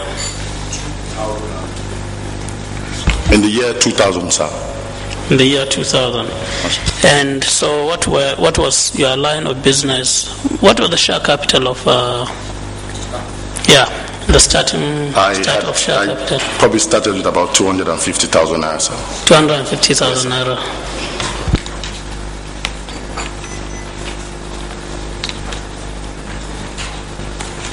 And before you joined the PSF, what were you doing? We're importing Ejo and in Apapa and selling at the depot. Then we're buying bulks. Yeah, where were you importing it from? Several places. From Moko. Moko is the firm that is based in England. Yeah. Yeah. So we import from them. We import from imported from Glencore and some of them. What was the largest quantity of 5,000 tons. Sorry? 5,000 tons, sir. 5,000. And yes. when you import it, who do you sell it to? To various people at the depot, sir. That's right. Yes, sir. And you were doing this between 2000 between 2000 and 2006, sir. Yeah. We were doing industrial supplies because at the time. What were you supplying? Ejo. Okay. Yes, sir. Okay, in trucks. Yes, sir. Okay, so you were like. We're supplying industries like mentioned, like Dunlop, Michelin, Guinness, Flour Mills. That means you own trucks. I used to own trucks, but So you don't have a single truck now. How many trucks did you own at the time? I got to about 7 or 8 trucks. Yeah. So what happened? The reason was because you can't really rely on the drivers. The only problems. You couldn't rely on the drivers. It was not economically viable. Yeah. Yes, sir. I see. So it's better for you to hire the trucks. Yeah, than to maintain yours. At the end of the day, when we looked at it. So you dispose all your own trucks, yes, and you are now relying on. Yes, sir. Yeah. So that was between 2000 to 2006. Yes, sir. Then 2006 to 2010, that's when you started. Yes, sir. The imports. Yes, sir. Then in 2010, you applied to participate in the PSF. Yes, sir. And you got your first allocation in Q4? Q1, sir. Q1 in 2010. So I applied in November 2010 and you got Q1 2011. Yes, sir. How much were you allocated? 15,000 tons. Sir. And you brought in 14,024 tons. Sir. Yeah, and you collected a subsidy of 1.4. 1,400,000,000. Yeah, 1.4, right? Yes, sir. Yeah. Then was that the only then? What other allocation was given to you? I applied for about 30,000. I got in Q2. I got 10,000 metric tons, sir. In Q2, yes, sir. You got 10,000 metric tons, yes, sir. Yeah. Then you brought in how many? I brought in 10,003 tons. Okay. Yes, sir. Okay. And you got 1,148,000. 1,148,000,000. 1,148,000,000. Yes, sir. Yeah. Then was there any other allocation given to you? Then you thought for Q3, sir. Q3. Yes, we applied for 30,000 and they gave us 10,000 metric tons again, sir. Yeah. And you collected how much as subsidy? We imported 9,902 tons. Yeah, and then you collected 1,026,000,000. So a total of 3,661,000,000. 643. Sir. Yeah, that's the total for the 4 imports. Imports, sir. Yeah. So, you know, where do you buy your products from? The first one we bought it from Trafigura, Delaney. Yeah. Yeah, that's the first one we bought. So we opened an LC to them and then they delivered us to Lome. And the subsequent ones? The other one we got from Mercuria. The other 3? No, the other one we got from Mercuria. The third one we got from Nymex, sir. No, the first one was Trafigura. Yes, sir. Second one? From Mercuria. The third one from Nymex. Then the last one? No, just 3, sir. No, you did 4. No, sir. Oh, okay, you did 3. Okay, you did 3. Okay. Yes, sir. Okay. And did you take, the shipment from offshore Cotonou or Lome, or offshore did you bring Lome, it? Sir. Offshore Lome. Yes, sir. Okay, you didn't bring it all the way from yes, sir. from Europe. And how do you dispose of it? You don't have No open market. outlets, you have no storage. We call it open market sales. Open market sales. Yeah. So when you bring it, what? No, put it in tanks, then we retail it. Tanks. Whose tanks? Oh, we took it to Masters Energy in Port Harcourt. Okay, you don't have your own tanks. No. So you have no storage facilities at all. Well, we bought the land in 2000, so we didn't have the fund, but we are now about 35% stage now. Oh, you have a land where? We actually, Algara Delta State. Delta State. So what do you want to do with that land? We already built it. No, you building what? House? Tank farms. Refinery? No, tank farms. Okay. Yes, I have pictures. You are building it? Yes, a farm tank. We started a while ago, but so you want to do a tank farm? Yes, sir. Okay. How about retail outlets? Are you equally thinking of going into that? We have 2 plots of land, one in Ugeli and one in Benin, sir. One in Benin? Yes, sir. The other one in Ugeli, sir. Where? Delta State, Ugeli. Oh, both of them are in Delta State? No, Benin City in Edo State. Oh, Benin, that's Edo State. Okay, yes, one is in Edo State and the other one in yes, sir. Delta. I see. So these are your potential retail yes, investments. Yes, sir. Yeah.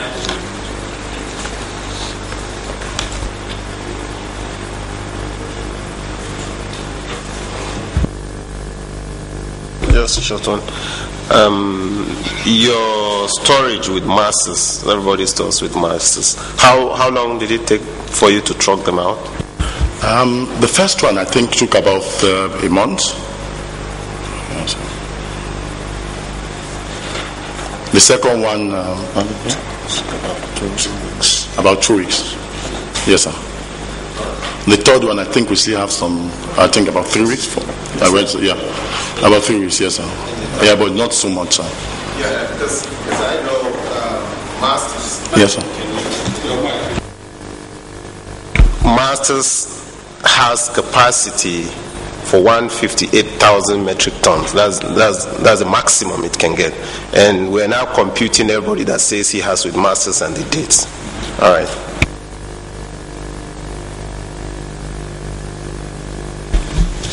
Well, my own question is, you gave us product distribution manifest,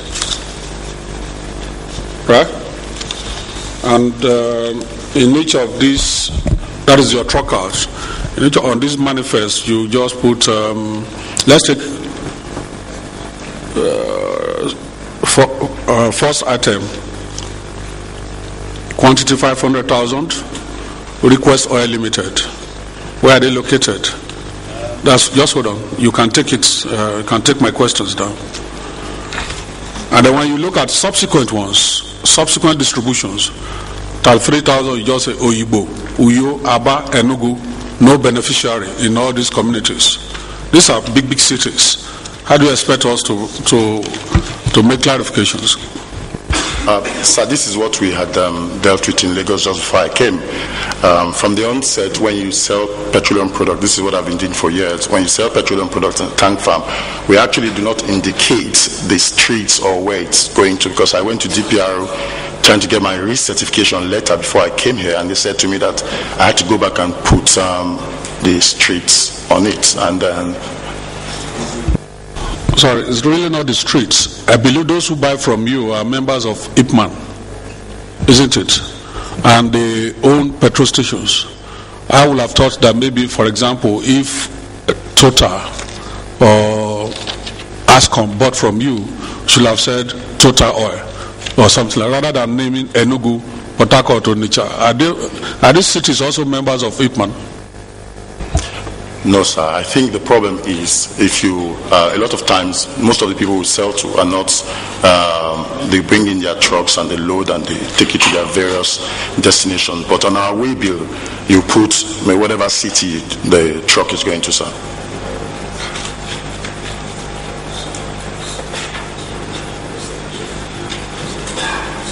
But however, the DPR has asked us to go and compile this, and we're working on that. Yes. Your bill of lading. Can you go to bill of lading page? You gave us this one? Huh? Q3.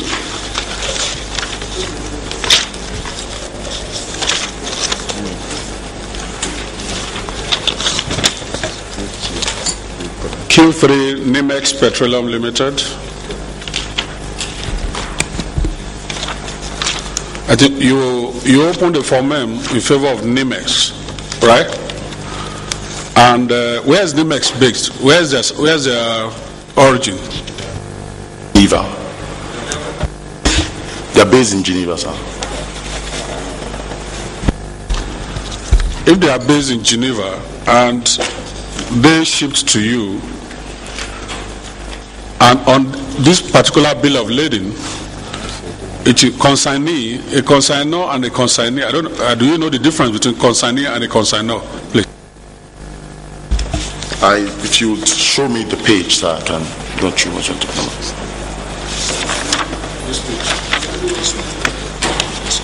Okay, sir. Tell me the difference between consignee and consignor. I can see the consignee, I can't see the consignor. What's the difference between the two? Well, the consignee is the bank, I'm the consignor. Sorry? I'm the consignor. Where's your name stated on the bill of lading? I think it's not well printed, sir. Is it a typewriter of the fault? If you are the consignor, there's no, your name is not on this bill of lading, so you cannot claim this bill of lading as your document. Just hold on. That's just one. You open to the next page, it's the same thing. Open to the top page, Nimex. The top bill of lading, it is the same thing.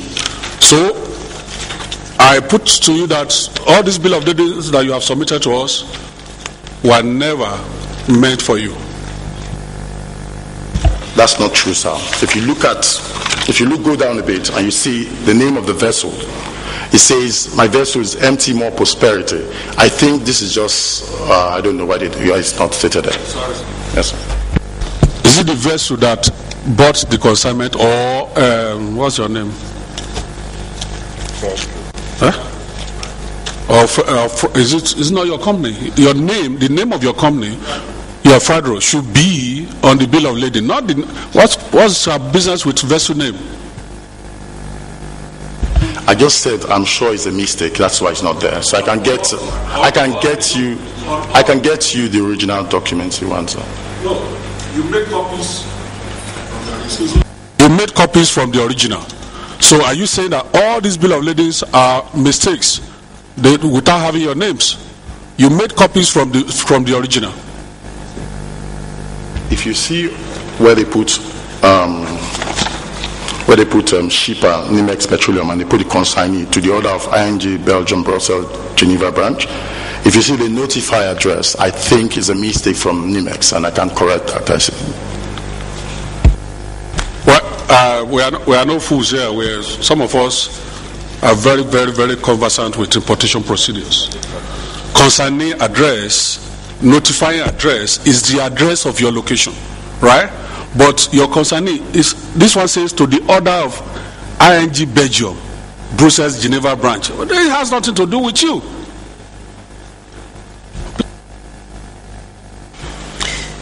Thank you very much. Just a quick one before I have a question. Just a very quick one before we allow you to leave. Before you join the PSF, I would expect that you must have done some risk analysis of the various businesses available to you, options available to you in the downstream sector.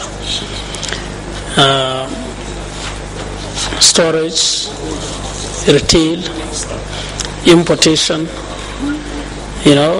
tracking. You were in tracking before. So why did you abandon tracking to go into imports? Is it more profitable? Is it because of the PSF? Is it because apparently you abandoned tracking to go into importation? What accounted for that? So as in every business, you progress. Trucking was just a pedestal to start. Like I said earlier on, we were delivering to industries. As you grow, like what they say in the law of diminishing marginal returns in economics, as you grow in business, you keep increasing your capacity. So till tomorrow, we're still trucking. But of course, we went into the bulk market. Then we're buying from like a third party. Then, of course, we started importing, so we can all earn all the profits as to buying from a third party. That's what we did, sir.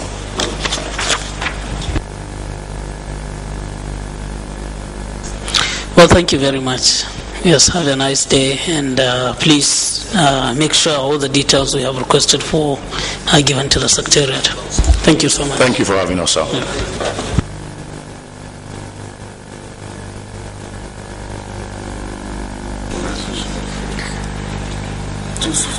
Is the Managing Director of Riding here?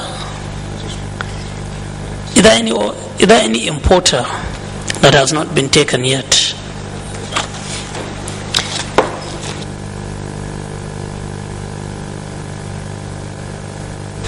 Can I invite the Executive Secretary of the Petroleum Equalization Fund to please come forward?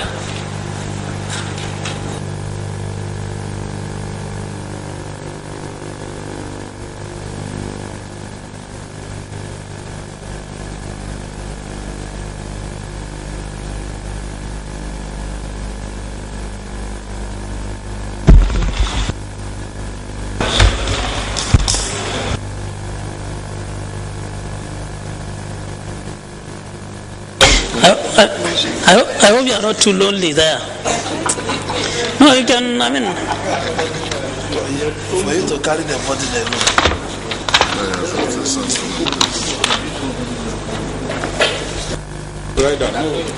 No.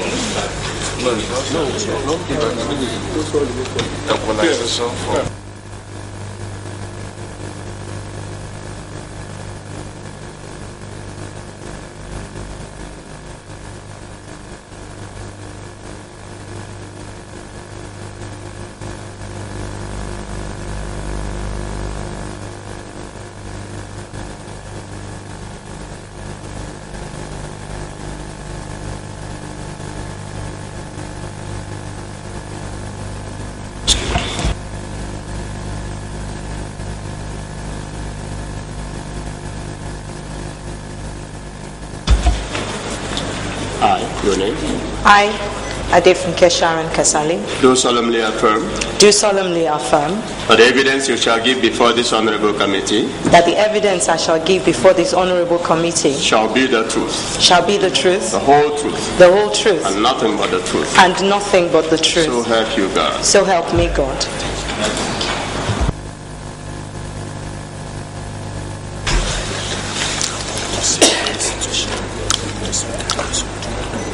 I suppose you have a presentation for us?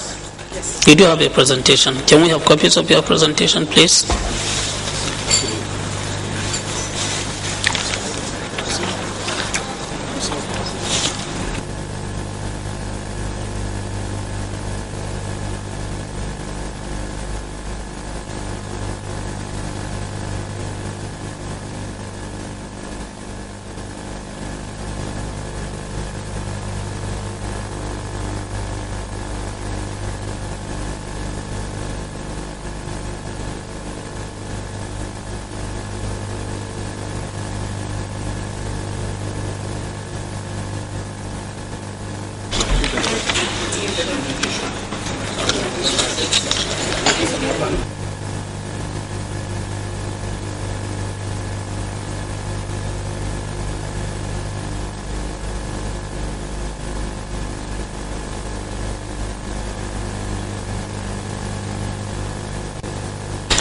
Can you please proceed and make your presentation? Honorable Chairman and members of the Committee on Fuel Subsidy Probe of the House of Representatives, good afternoon, and thank you very much for giving us the opportunity to come and make this short presentation. As I've said, my name is Adefunke Sharon Kasali. I'm the Executive Secretary of Petroleum Equalization Fund Management Board. The Management Board was established in 1975 by Decree number 32 and later confirmed or cited as Chapter 11 of the Laws of the Federation of Nigeria 2004. The board is vested with the responsibility of reimbursing marketers of petroleum products the transportation element to deliver products from points of receipt to the retail outlets in order to facilitate the sale of these products at government-approved prices. The board basically implements 3 schemes with which to facilitate and distribute these products to marketers. They are bridging, inter-district, and the equalization schemes. The functions of the board are implemented through these schemes that I've spoken about, and I'll just go briefly to explain what the 3 schemes are. The bridging scheme is the movement of petroleum products from the point of receipt to the retail outlets when it is in excess of 450 kilometers. And to fund that, we receive presently a bridging allowance of 5 naira 85 kobo per litre, and that is embedded in the pricing template of PPPRA. The inter-district scheme is the movement of petroleum products to covering in excess of 450 kilometers as well, but this time between a depot, a loading depot, and another distances of less actually than 450 kilometers. This is not funded. We use the bridging allowance to fund the inter-district scheme. The equalization scheme is basically the movement of products from the receiving depot, which is usually somewhere far away from the loading depot, to the retail outlet, and that is what we call the National Transportation Average, or the NTA scheme. And presently there is an allowance of 2 naira 99 kobo that is given to marketers. Now, if a marketer delivers product from the receiving depot to his retail outlet and it falls within 100 kilometers of that receiving depot, he is to contribute something back to PEF, and that is what PEF then uses to equalize the prices on through the equalization scheme. If it distributes to greater than 100 kilometers, then he comes back to PEF to claim a certain amount of money, because there is a national the national transportation differential average that I've spoken about is actually divided into 50 concentric bands, 50 kilometers of concentric bands, and is in 9 zones. So if you're distributing into zone 1 or 2, you pay money back to the Petroleum Equalization Fund. If you're distributing between zones 3 and 9, we then pay money back to you, and thus is the way the equalization scheme is funded. Now, in addition to uniform pricing, which I suppose without the board would be difficult to achieve, the board also facilitates and encourages movement of petroleum products to areas marketers would otherwise consider as not very viable or maybe even unprofitable. Secondly, the board has initiated schemes in the past to enhance the distribution of petroleum products to some areas that are very difficult to deliver to logistically. Riverine areas, mountainous area is another one. The riverine scheme is now being operated, and we are working with the NNPC to ensure that fuel gets to those difficult terrains as the riverine areas. By Act, the board is supposed to, it has a board, although the board is not now inaugurated, but by Act, the chairman of the board should be somebody from the Ministry of Petroleum Resources, and marketers are represented on the board, IPMAN, the independent marketers, the major marketers. PPMC has a representation on the board of PEF, Federal Ministry of Finance, Federal Ministry of Commerce, and also we have DAPMA, and indeed PPPRA having observer status on the board of PEF. With that, in the absence of the board of directors now, the management board reports into the Ministry of Petroleum Resources. Over the years, we've identified that the major challenge that we have has been a heavy reliance on manual processes in determining who bridges what or who moves what.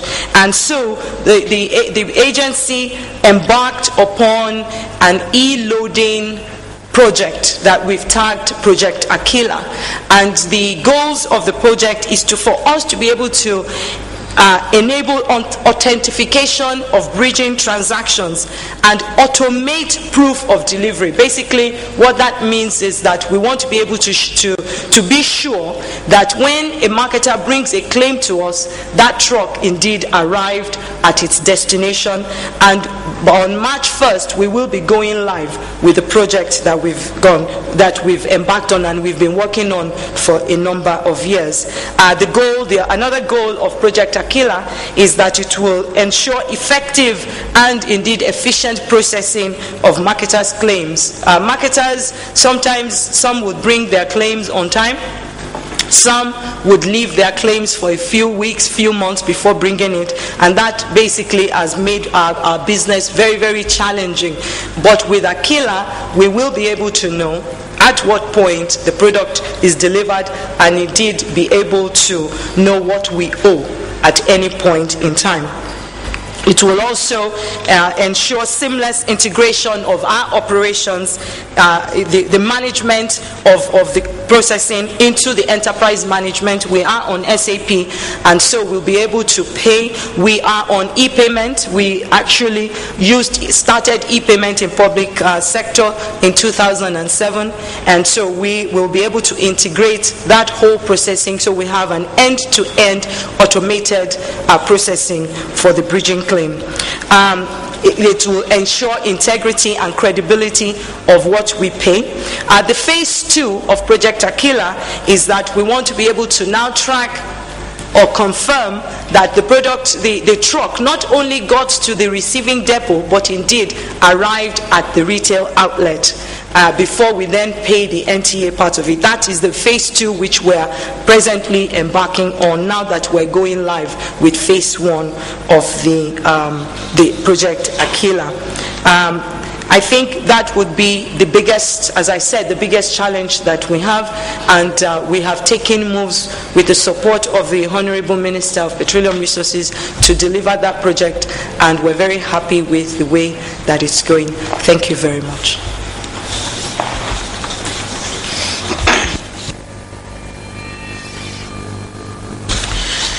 Well, honorable colleagues, let me thank the Executive Secretary of the Petroleum Equalization Fund for that presentation. We felt that it is important to engage you because part of your responsibility equally relates to managing an aspect that has to do with the downstream sector of the economy, and in particular the issue of PMS and kerosene as well. And this is why we felt it is important to discuss these matters with you. Now on the template, you mentioned that when you look at your presentation on page, I think page 4, the bridging scheme, that there is a bridging allowance of 5 naira 85 kobo, right, per liter, and this is provided for in the template, which means that this money comes to you. First of all, how much have you collected from 2006 to 2011? What was the collection in 2006? What was the collection in 2007, 2008, 9, 10 and 11? And do you also collect the same, I suppose, on kerosene, or is it only on PMS? You can use the mic. It's on all white products. All white products. So since you do so, is it possible for us to determine how much you actually collected year by year on the different products? How much, for instance, did you collect on kerosene? How much did you collect on PMS in this years? We want that information because, and when did you begin this 5 naira 85 kobo? When did this particular template came into effect? Because I'm sure maybe prior to maybe this particular template, perhaps the amount, the figure could be different. So when did this came into effect? Because from this we can actually determine even the movement, the tracking out, because if this is paid per liter, and does it relate to whatever white product is imported, or it only relates to the movement?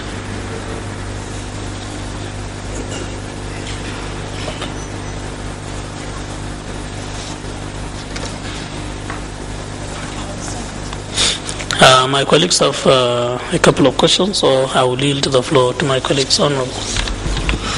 Yes, thank you, Mr. Chairman. Madam, please, what percentage of daily consumption attract bridging? What will you say is the percentage that attract to bridging claim? Well, I think what we will do, if you have these answers, maybe we'll get the answers first, and then we can. So maybe you respond to my own before we get to. Yeah.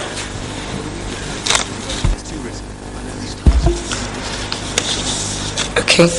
I will get you the figures for 2006 to 2011 because I don't have that, but we will get that to you very quickly. The bridging allowance is supposed to be on products, white products, but it's really PMS kerosene. AGO has been deregulated, so there is a different issue with that. But for PMS and kerosene, we do collect the bridging allowance. The 5 naira 85 kobo was put into effect on 1st March of 2011. Yes. Prior to that time, it was 3 naira 80 kobo. Yeah. Okay. So when you are bringing the details for 2011, let you reflect the the amount when this particular regime begins, so that it will help us to determine the volume that you had to pay on. Okay, so yes, my question. Madam, I want to believe your organization is privileged to know products, volume of product that could be considered attracted to bridging. Am I right?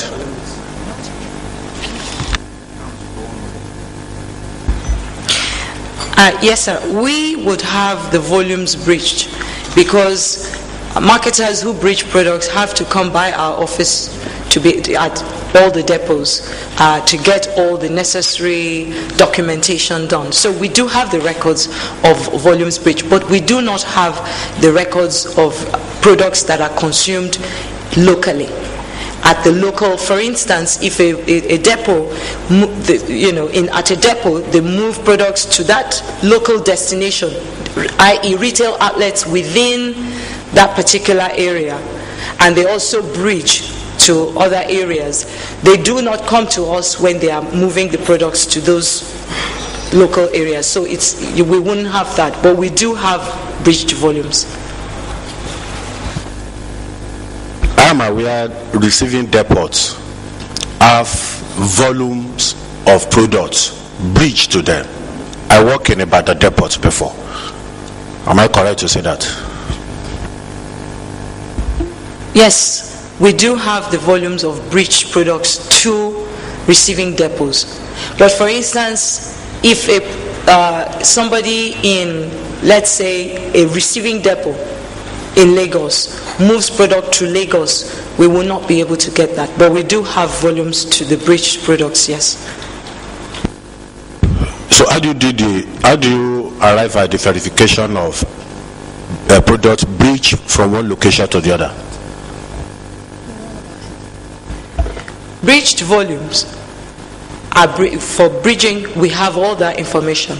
If a person buys product, for instance, let's say Ejibo, and is moving it to Ibadan, although Ibadan is not up to 4 feet, let's say maybe Suleja, that marketer would come to our office in Ejibo.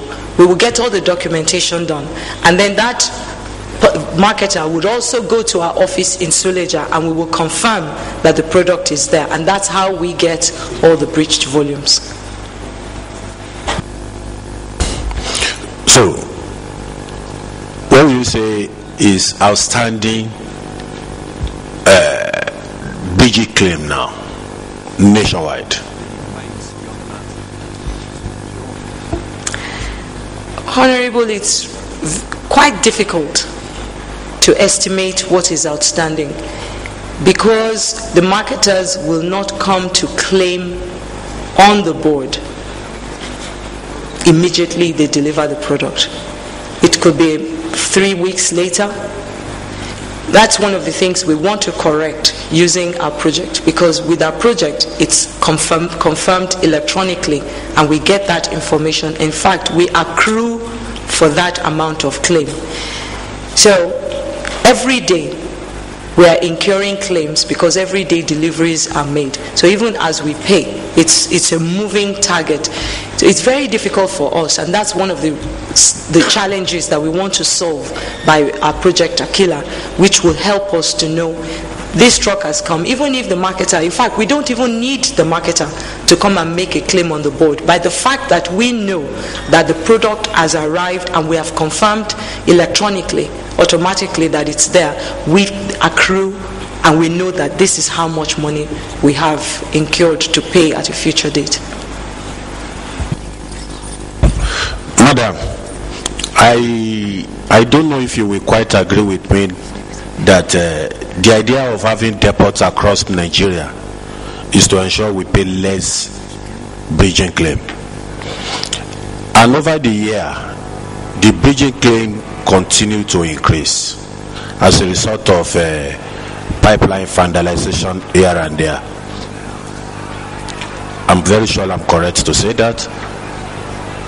And as long as our pipelines continue to be the target of this, people will always be interested in having claims to bridging. Am I correct to say that?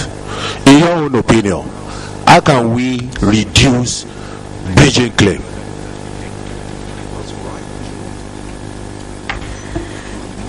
Well, I think getting the pipelines, once the pipelines are functional, we won't have the incidents, we won't have the high increment, or the reason to bridge. That is one of the things. The other, basically, in fact, is getting pipelines to work.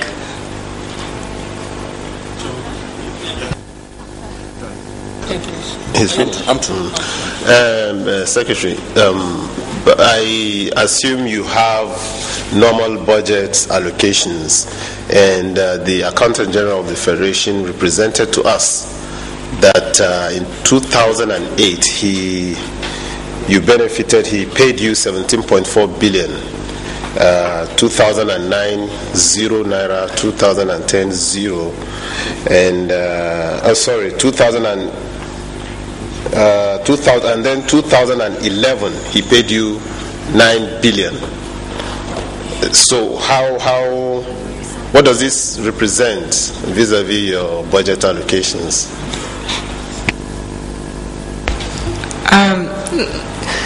The 17.4 billion was a special federal government allocation that was given to PEF to pay a backlog of marketers' claims that were due at that time. What had happened was the bridging allowance was, the rate was so low compared to the level of bridging at that time that the board fell behind in meeting its obligations, because as bridging increased, the rate did not increase in commensurate with the bridging levels at the time. So a presentation was made to the federal government, and federal government approved a disbursement to the Petroleum Equalization Fund of 17.4 billion after the claims were audited by an external auditor that was approved by government. The 9 billion that was given in 2011 was due to the 45% increase in freight rates that was granted to NATO by government last year, and we had to implement it before the rate was adjusted. The rate was adjusted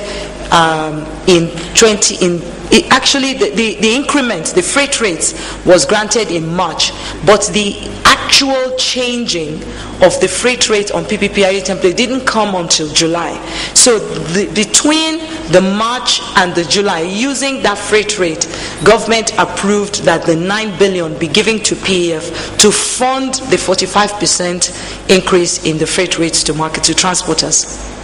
When you said government approved, was that NNPC or PPRA? Because I know you don't qualify to draw from the PSF account.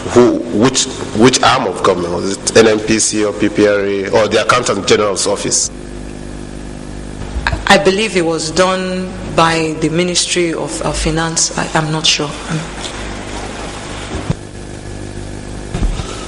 Yeah, Madam. Yes, Honorable. Okay. I just want to. You told us now you are working on Project Akira, which will make capturing of your data online, sort of. You've been used to manual collation of data. Can you then tell us why you are deciding to go online now rather than continue with that manual? Is it as a result of malpractices you have witnessed in that? Well, I think it's basically to make our processes more efficient. The volume of work that we have to go through in order to be able to process these claims, the time that it took us, we were at a point we were backlogged for months. And we felt like for us to be able to ensure that marketers got their money so that they could go back and buy more products and keep the stations wet, we needed to put in a process that would be quick, it would be efficient, but it will also be credible. Okay, if an IPMA member has a filling station, let's say in Yola, and he takes product from Lagos, or let's say he took the product from Ibadan, for example, and this product was eventually sold in between Ibadan and Yola. How do you determine that this product actually didn't get to Yola, or the product was actually coming from Ibadan? And do you understand what I'm saying? What are the strategies you put in place in ensuring that the documents being submitted to you for bridging payments are actually correct? We first of all work with other agencies at the depot. We don't just rely on our staff at the depot, at the receiving depot.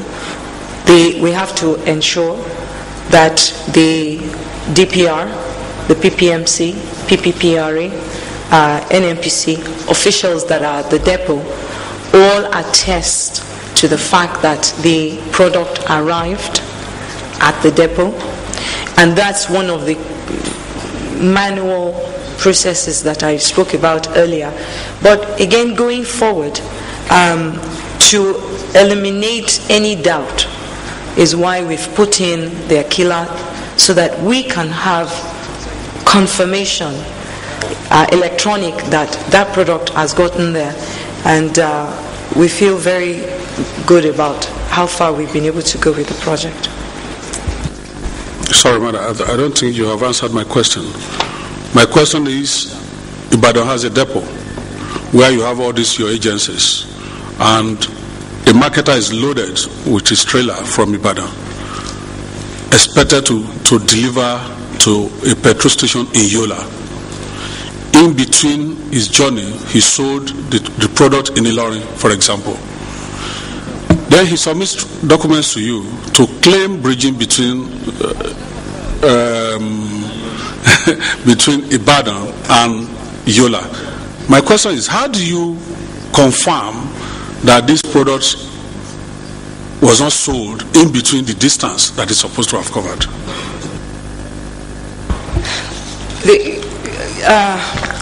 Again, it's the manual confirmation. People there saying that they witnessed the delivery. But as I said, going forward, we do not want to rely on those manual confirmation. We want to be able to have an electronic solution which we can be sure has no... That's the final one. You said some marketers do also... Sorry, before the final one, just a follow-up to this. Does that mean that you have your representatives in all the depots? You have people in all the depots? Yes, sir. And in all other storage facilities? Yes, sir. In all storage facilities? In almost all. And if we don't have somebody present there, we share information from other but you have no way of determining that it reaches its destination. You can determine that it leaves, the depot, but you have no verifiable way of determining it reaches the destination. Like he said, if not even in, if it goes, it's meant to go to Yola, and maybe is disposed somewhere in Ilorin, there is no way you can actually verify. You have no system of checks and balances to determine that it actually reaches the destination. Well, I think for us to be able to process and pay a particular claim from a marketer, that claim has to be stamped by one of our own staff. We won't just take anybody, but in addition to a staff of PEF also attesting that the truck arrived and was cited, other agencies also where would your staff be? I don't believe you have, just a minute, I don't think you have your staff in all the retail outlets, in all the filling stations. Who does that? The bridging part, which is from receiving depot to a delivery depot, or what we call a destination depot. It has to make that stop first. And then once it's received, then it's dispatched again to go to the retail outlet. So our people are in all the receiving depots. Every receiving depot has a PEF staff.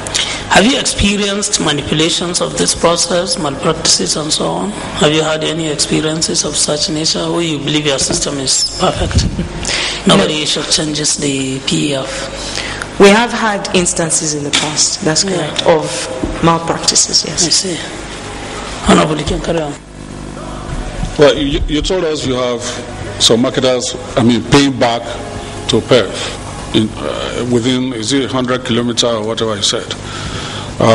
Can we have details of the payments you made to each marketer and the payments made by each marketer, both ways? Thank you.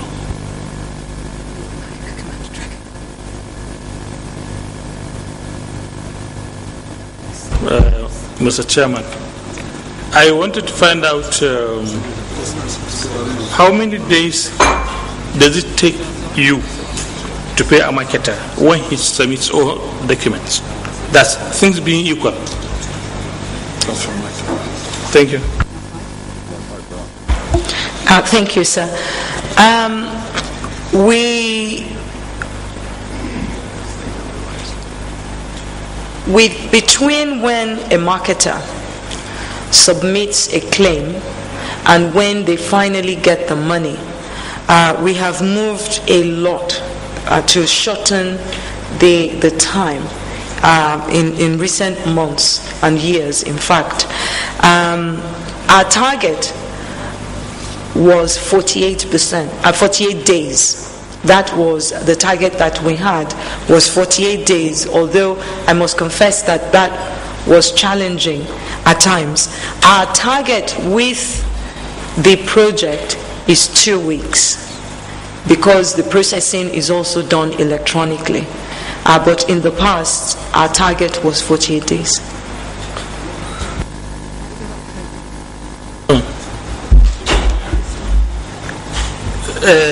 You've said it's 48 days, or it used to be 48 days, isn't it? And they wanted to shorten it. But still, some of the marketers are complaining that it takes 1 month, 2 months, 3 months without even being paid.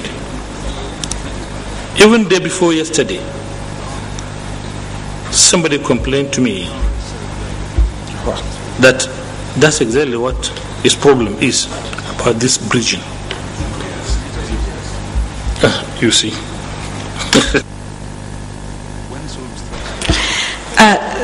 Sir, claims can be delayed for some other reasons. For instance, incomplete documentation. If a marketer submits, sorry, what we'll do is, okay, Honorable, you want to? So Otis speaking. Yeah. So please go ahead. As I've said, we haven't always met the 48-day target that we had set for ourselves, and some of that is logistic reasons, moving of files, so many things. However, we have worked with that in mind, and that's why we've gradually now moved our processes, even the physical processing, to an electronic medium, which will allow us to be able to even pay in very much shorter time than the target that we had set for ourselves originally. And we have worked very hard. Before the holidays, which a lot of people took off and left for their holidays, we were actually meeting 30-day payment of the claims, all things being equal. But if a marketer had a problem, either because we found some things wrong, of course we would set those things aside, return them back to the marketer, which would necessarily elongate the process. But I think majority of our marketers would attest to the fact that the achievements in this area. Thank you, sir. Well, I think in the absence of any further intervention from my colleague, we would allow you to go. But we have requested for certain information, and would appreciate if we get those details before the end of this week. Yeah. Thank you very much for this appearance, for the presentation, and for responding to the issues that we raised in the course of this discussion. And if there is any further information that you believe would support or assist the work of this ad hoc committee, would be glad if you forward it to us. Thank you so much. Okay.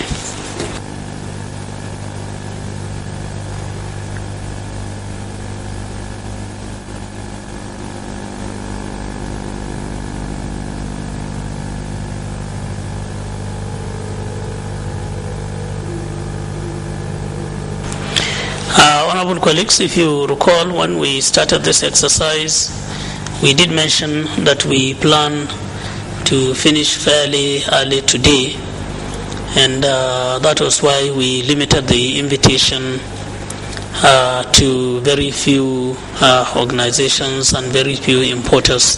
Tomorrow is going to be a long day. We have more than 30 importers that will be attended to.